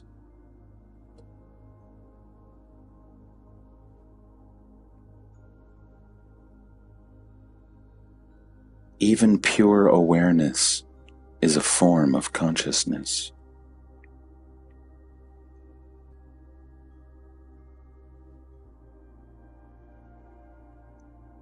Emptiness refers only to consciousness. Fullness and emptiness are relative terms. The real is really beyond. Beyond not in relation to consciousness, but beyond all relations of whatever kind. The difficulty comes with the word state. The real is not a state of something else. It is not a state of mind or consciousness or psyche, nor is it something that has a beginning and an end, being and not being. All opposites are contained in it, but it is not in the play of opposites. You must not take it to be the end of a transition. It is itself, after the consciousness as such is no more. Then words, I am man, or I am God, have no meaning. Only in silence and in darkness can it be heard and seen.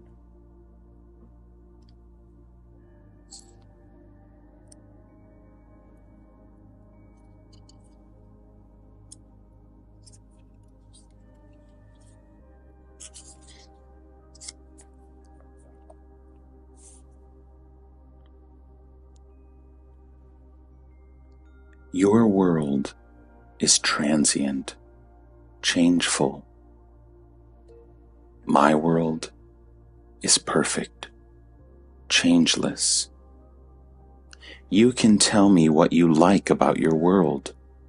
I shall listen carefully, even with interest. Yet, not for a moment shall I forget that your world is not, that you are dreaming.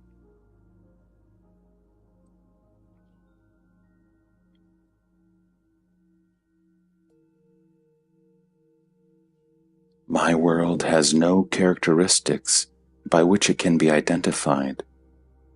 You can say nothing about it. I am my world. My world is myself.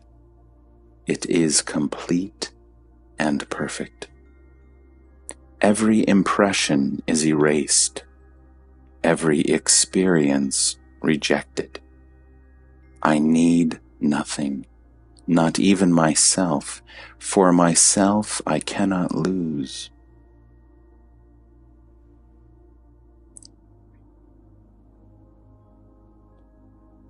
My world is single and very simple. In my world, nothing happens.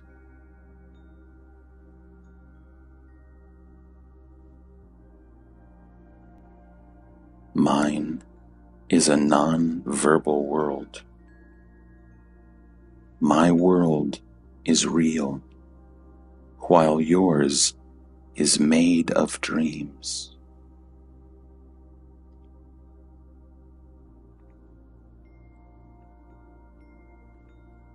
Talk is in your world. In mine, there is eternal silence. My silence sings. My emptiness is full. I lack nothing. You cannot know my world until you are there.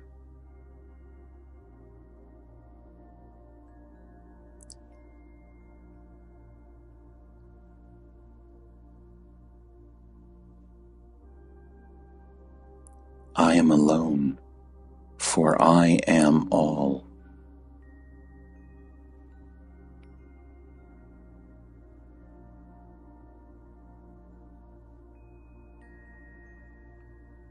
You should consider more closely your own world.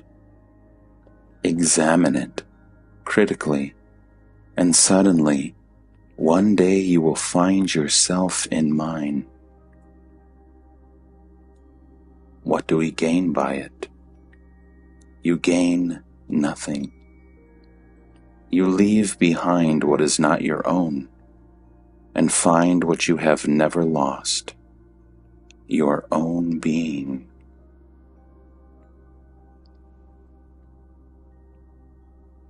There are no ruler and ruled here. There is no duality whatsoever.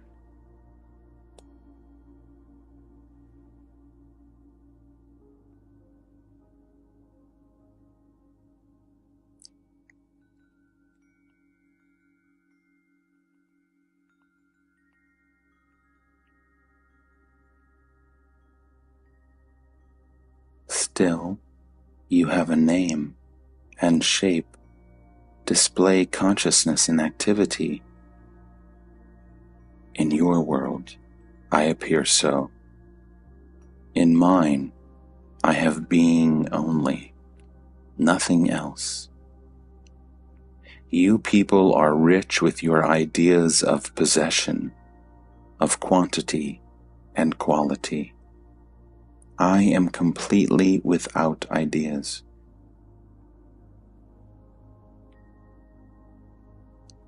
You are free. to leave your world for mine.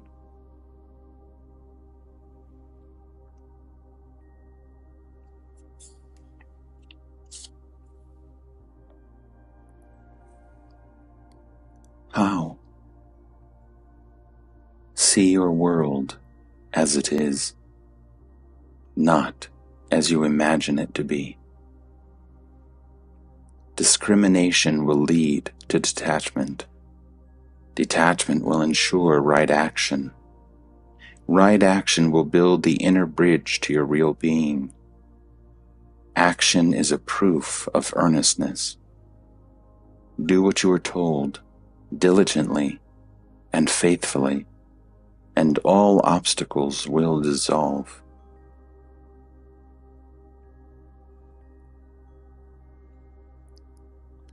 Are you happy? In your world, I would be most miserable.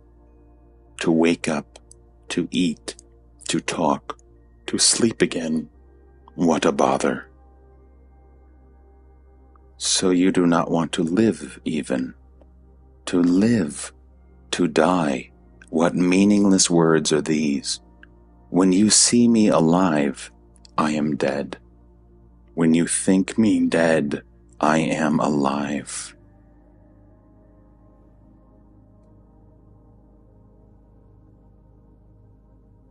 All the sorrows of our world are as nothing to you. I am quite conscious of your troubles. Then what are you doing about them? There is nothing I need do. They come and they go.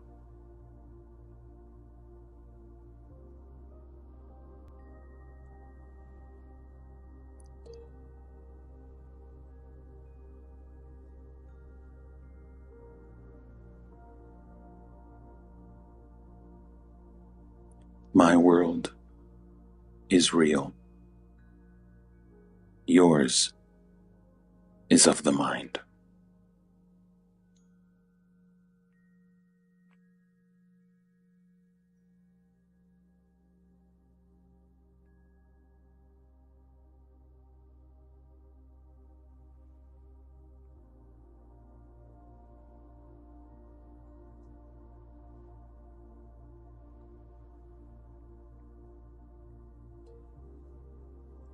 Investigate your world.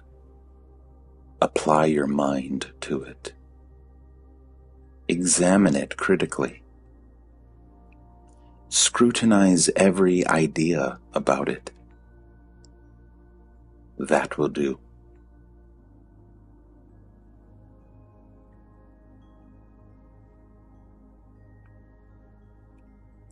My experience is that everything is bliss.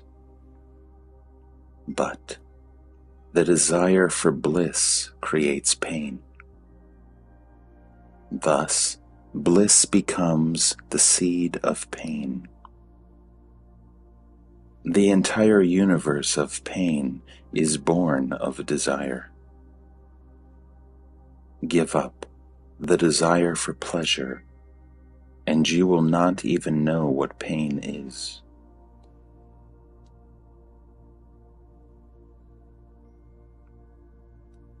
For the sake of pleasure, you are committing many sins, and the fruits of sin are suffering and death.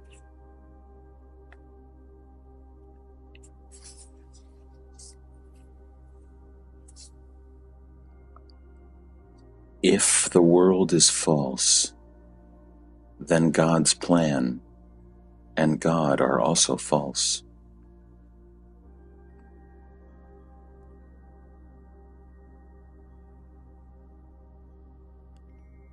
Your mistake lies in your belief that you are born. You were never born, nor will you ever die.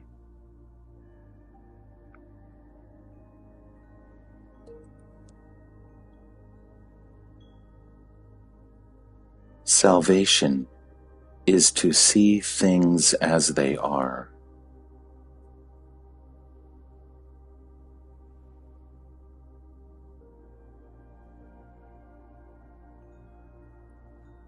My guru said, deny existence to everything except yourself.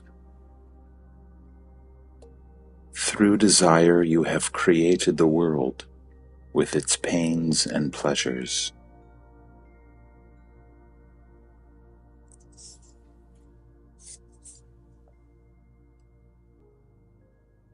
Pain is the background of pleasure. All seeking of pleasure is born in pain and ends in pain.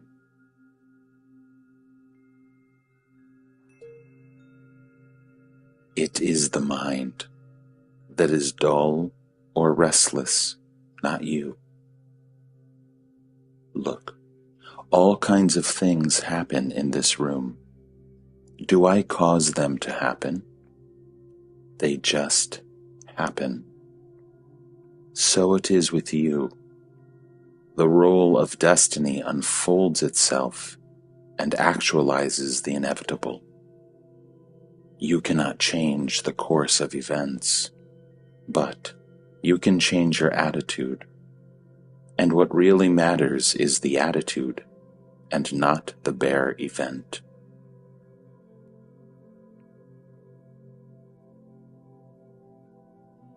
The world is the abode of desires and fears. You cannot find peace in it. For peace, you must go beyond the world. The root cause of the world is self-love. Because of it, we seek pleasure and avoid pain. Replace self-love by love of the self, and the picture changes. Brahma, God the Creator, is the sum total of all desires. The world is the instrument for their fulfillment.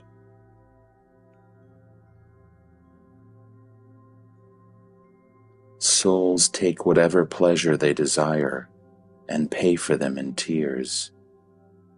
Time squares all accounts. The law of balance reigns supreme.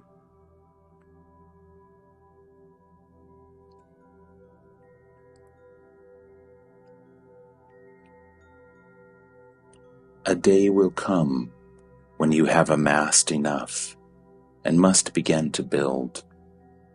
Then, sorting out and discarding are absolutely necessary. Everything must be scrutinized, and the unnecessary ruthlessly destroyed. Believe me, there cannot be too much destruction, for in reality nothing is of value. Be passionately dispassionate. That is all.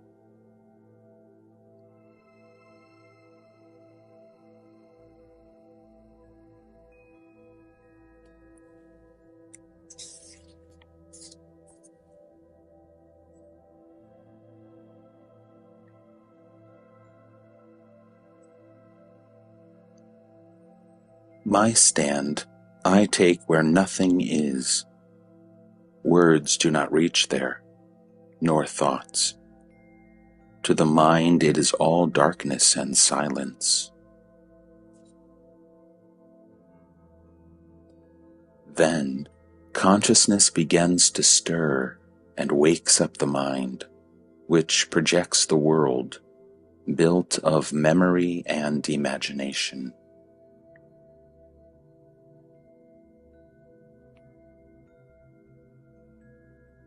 Once the world comes into being, all you say may be so. It is in the nature of the mind to imagine goals, to strive towards them, to seek out means and ways, to display vision, energy, and courage. These are divine attributes, and I do not deny them. But I take my stand where no difference exists, where things are not, nor the mind that creates them.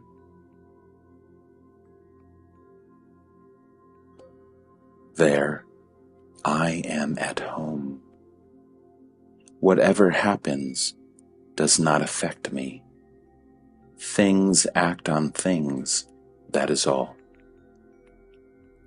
Free from memory and expectation, I am fresh, innocent, wholehearted.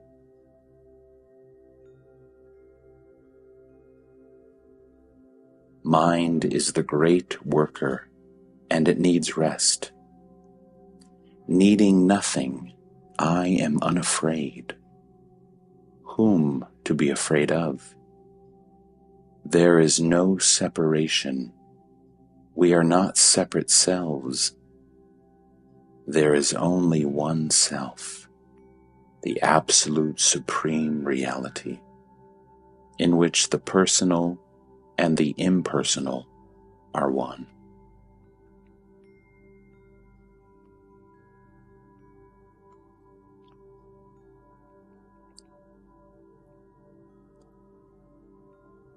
Even a small desire can start a long line of action. What about a strong desire? Desire can produce a universe. Its powers are miraculous. Just as a small matchstick can set a huge forest on fire, so does a desire light the fires of manifestation.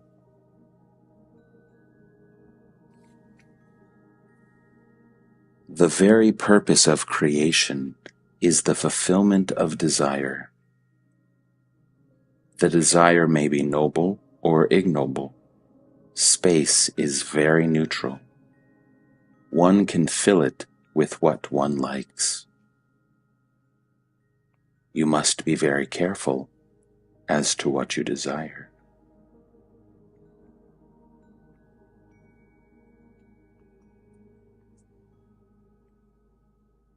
And as to the people you want to help, they are in their respective worlds for the sake of their desires. There is no way of helping them except through their desires. You can only teach them to have right desires, so that they may rise above them and be free from the urge to create and recreate worlds of desires, abodes of pain and pleasure.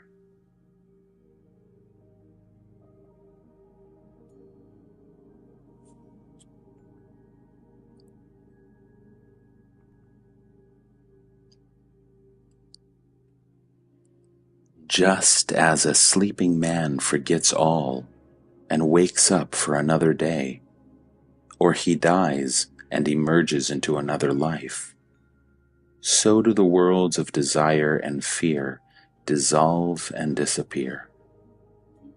But the universal witness, the absolute supreme self, never sleeps and never dies. Eternally, the great heart beats, and at each beat, a new universe comes into being.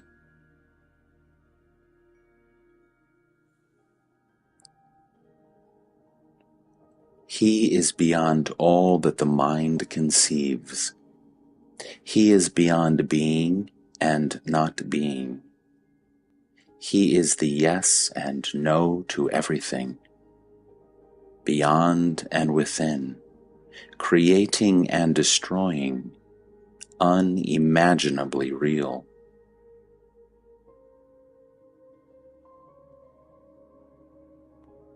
God is the all-doer. The Jnani is a non-doer. God himself does not say, "I am doing all." To him, things happen by their own nature. To the Jnani, all is done by God. He sees no difference between God and nature. Both God and the Jnani know themselves to be the immovable center of the movable, the eternal witness of the transient. The center is a point of void, and the witness a point of pure awareness. They know themselves to be as nothing. Therefore, nothing can resist them.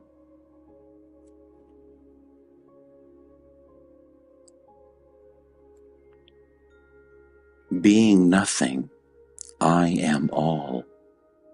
Everything is me. Everything is mine.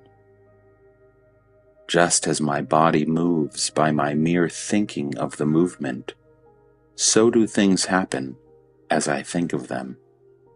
Mind you, I do nothing. I just see them happen.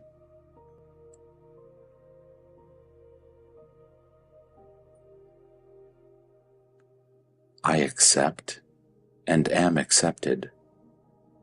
I am all, and all is me. Being the world, I am not afraid of the world. Being all, what am I to be afraid of? Water is not afraid of water, nor fire of fire. Also, I am not afraid because I am nothing that can experience fear or can be in danger. I have no shape nor name. It is attachment to a name and shape that breeds fear. I am not attached. I am nothing, and nothing is afraid of no thing. On the contrary, everything is afraid of the nothing, for when a thing touches nothing, it becomes nothing. It is like a bottomless well. Whatever falls into it disappears.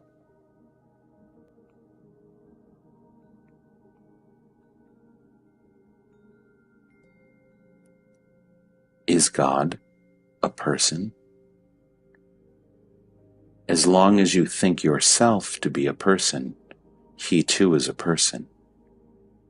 When you are all, you see Him as all.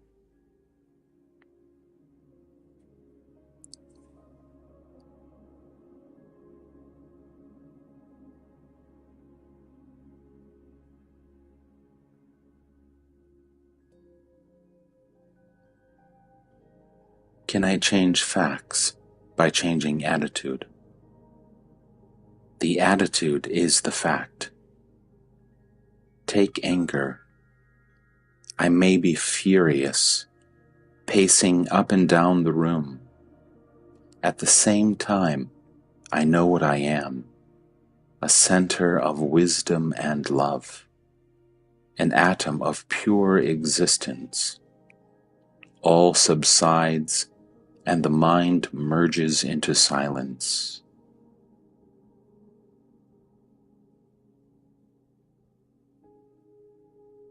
Still, you are angry sometimes. With whom am I to be angry? And for what? Anger came and dissolved on my remembering myself. It is all a play of gunas, qualities of cosmic matter. When I identify myself with them, I am their slave.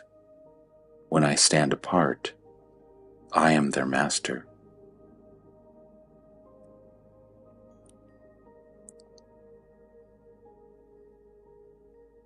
Can you influence the world by your attitude?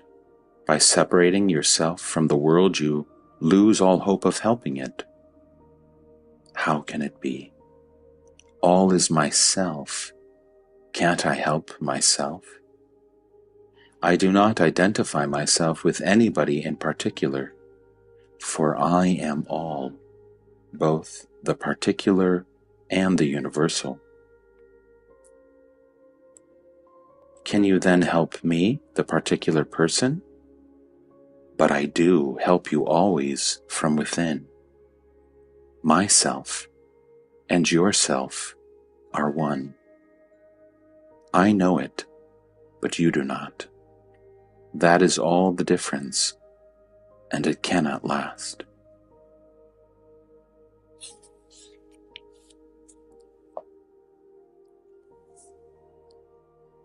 And how do you help the entire world?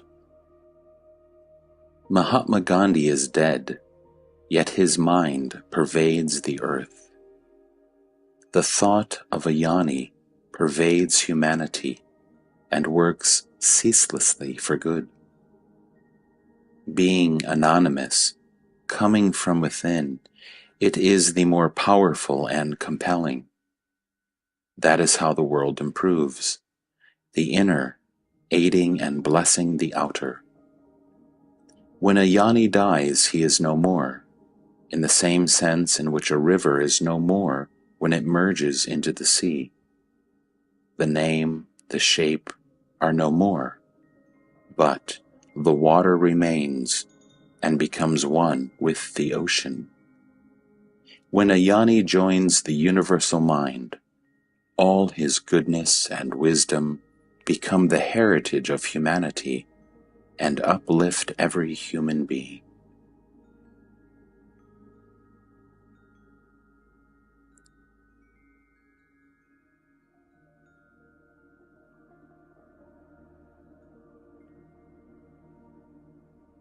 Unmanifested, manifested, individuality, personality, all these are mere words, points of view, mental attitudes.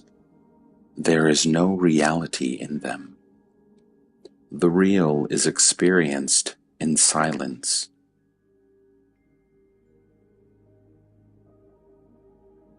You cling to personality, but you are conscious of being a person only when you are in trouble. When you are not in trouble, you do not think of yourself.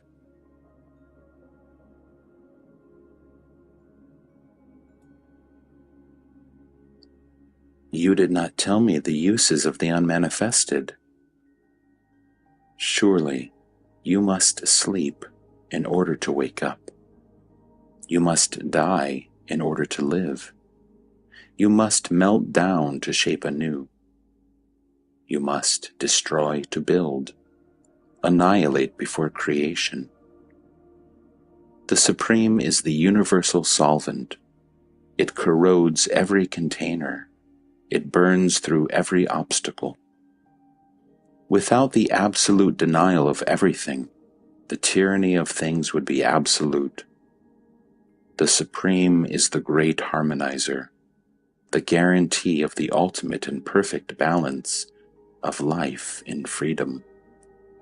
It dissolves you and thus reasserts your true being.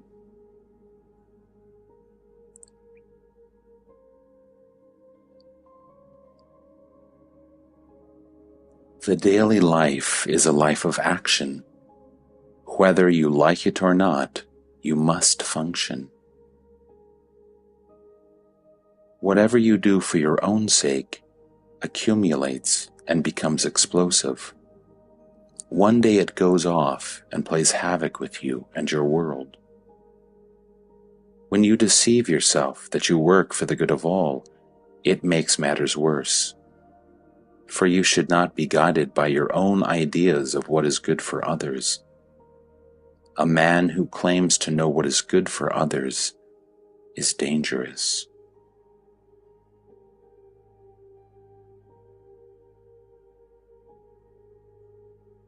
How is one to work then? Neither for yourself nor for others, but for the work's own sake. A thing worth doing is its own purpose and meaning. Make nothing a means to something else. Bind not. God does not create one thing to serve another. Each is made for its own sake. Because it is made for itself, it does not interfere. You are using things and people for purposes alien to them, and you play havoc with the world and yourself.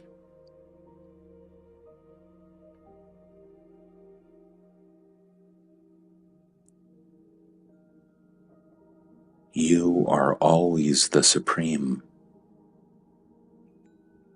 but your attention is fixed on things, physical or mental. When your attention is off a thing and not yet fixed on another, in the interval, you are pure being.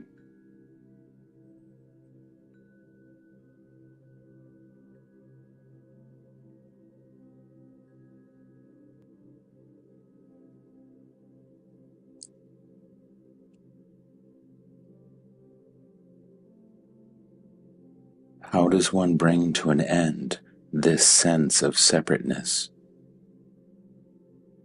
By focusing the mind on the I am, on the sense of being. I am so-and-so dissolves. I am a witness only remains, and that too submerges in I am all. Then the all becomes the one, and the one yourself, not to be separate from me. Abandon the idea of a separate I, and the question of whose experience will not arise.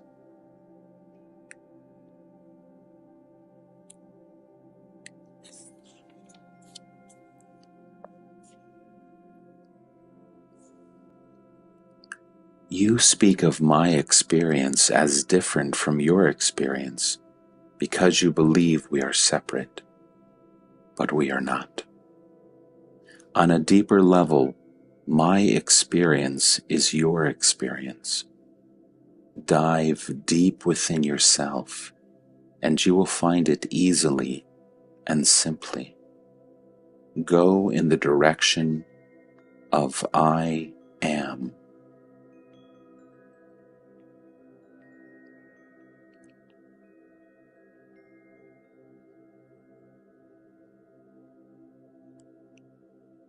When I see something pleasant, I want it.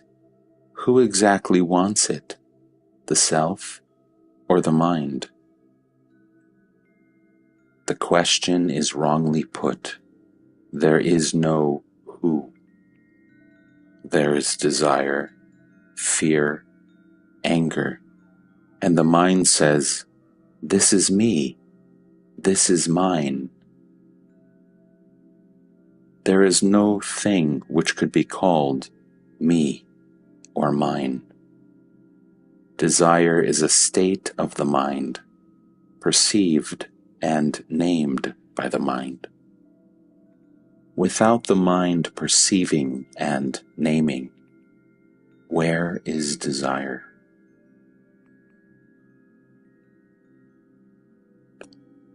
Naming cannot go beyond the mind, while perceiving is consciousness itself.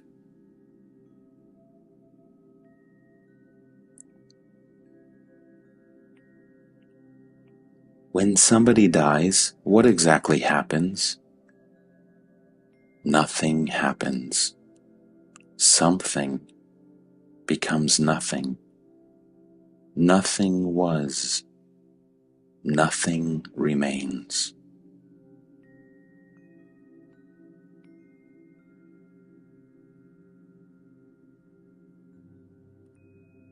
Why do you fret at one man dying and care little for the millions dying every day? Entire universes are imploding and exploding every moment. Am I to cry over them? One thing is quite clear to me. All that is, lives and moves and has its being in consciousness. And I am in and beyond that consciousness. I am in it as the witness. I am beyond it as being.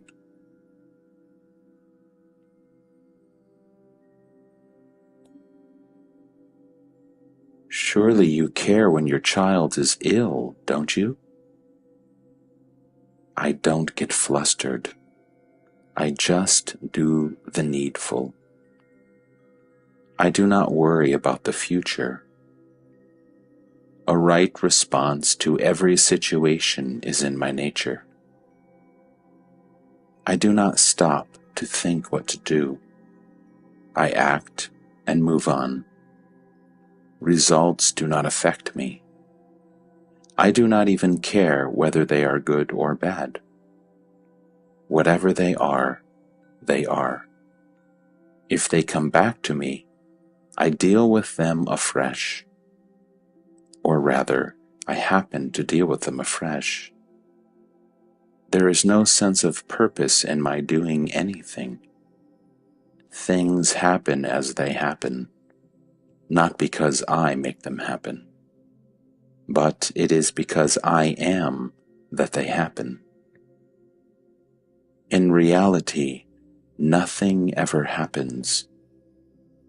When the mind is restless, it makes Shiva dance. Like the restless waters of the lake make the moon dance. It is all appearance due to wrong ideas.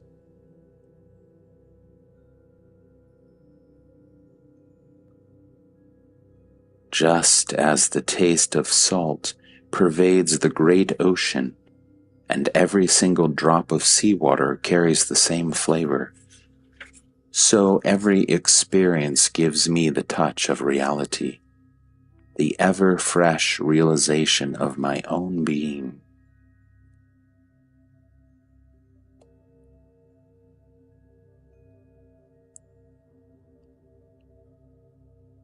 Do I exist in your world as you exist in mine? Of course. You are, and I am, but only as points in consciousness. We are nothing apart from consciousness. This must be well grasped. The world hangs on the thread of consciousness. No consciousness, no world.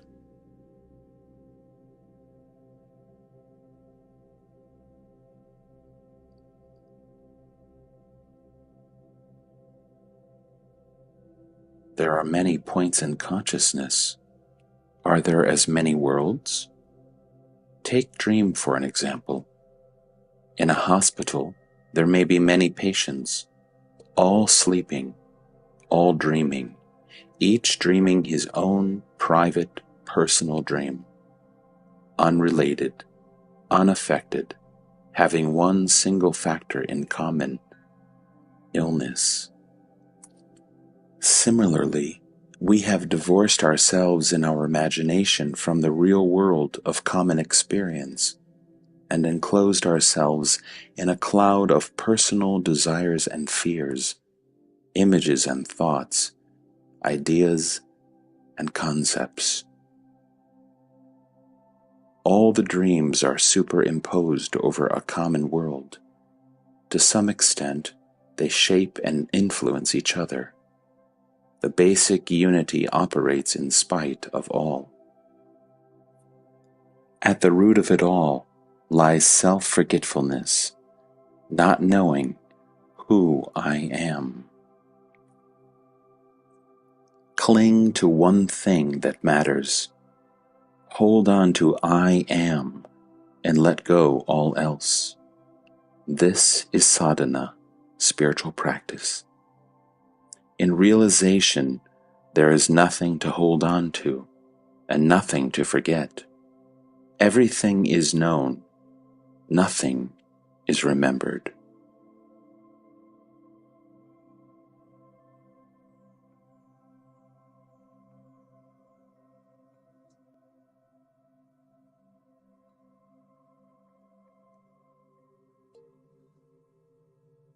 Bodies are born and bodies die. But what is it to me? Bodies come and go in consciousness, and consciousness itself has its roots in me. I am life, and mine are mind and body.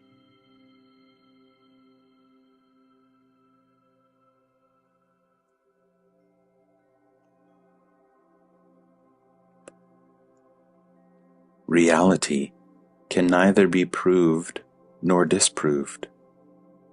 Within the mind, you cannot.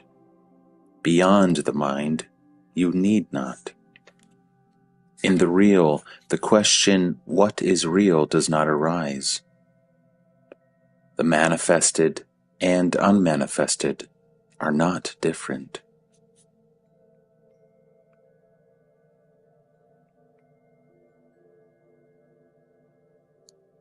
I am all.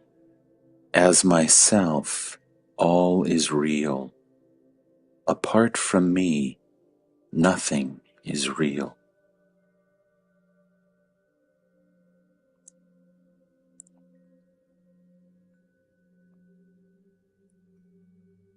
The world has no existence apart from you.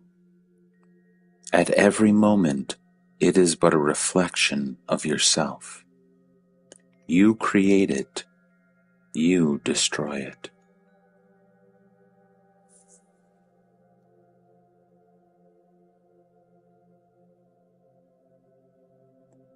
To improve the world, you must disprove it. One must die to live. There is no rebirth except through death.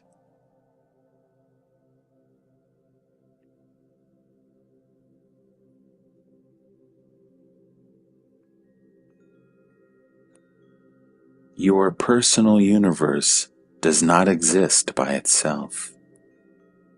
It is merely a limited and distorted view of the real. It is not the universe that needs improving, but your way of looking.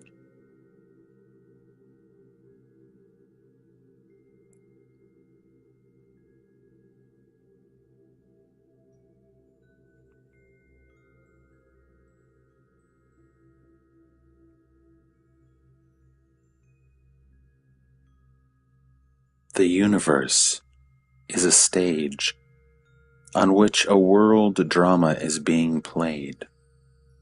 The quality of the performance is all that matters, not what the actors say and do, but how they say and do it.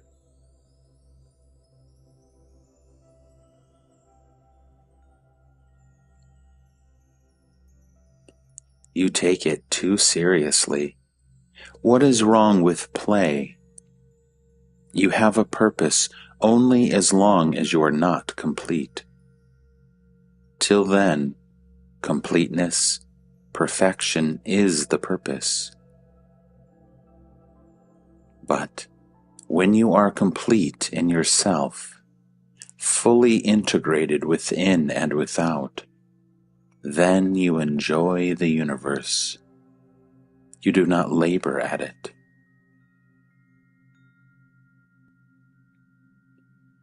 To the disintegrated, you may seem to be working hard, but that is their illusion.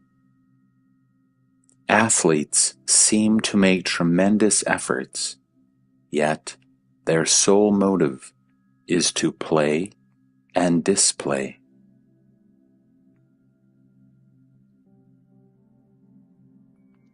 God is not only true and good, He is also beautiful.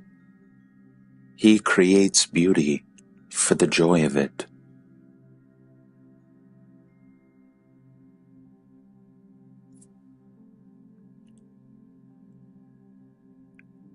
Why do you introduce purpose? Purpose implies movement, change, a sense of imperfection. God does not aim at beauty. Whatever He does is beautiful. Would you say that a flower is trying to be beautiful? It is beautiful by its very nature. Similarly, God is perfection itself, not an effort at perfection.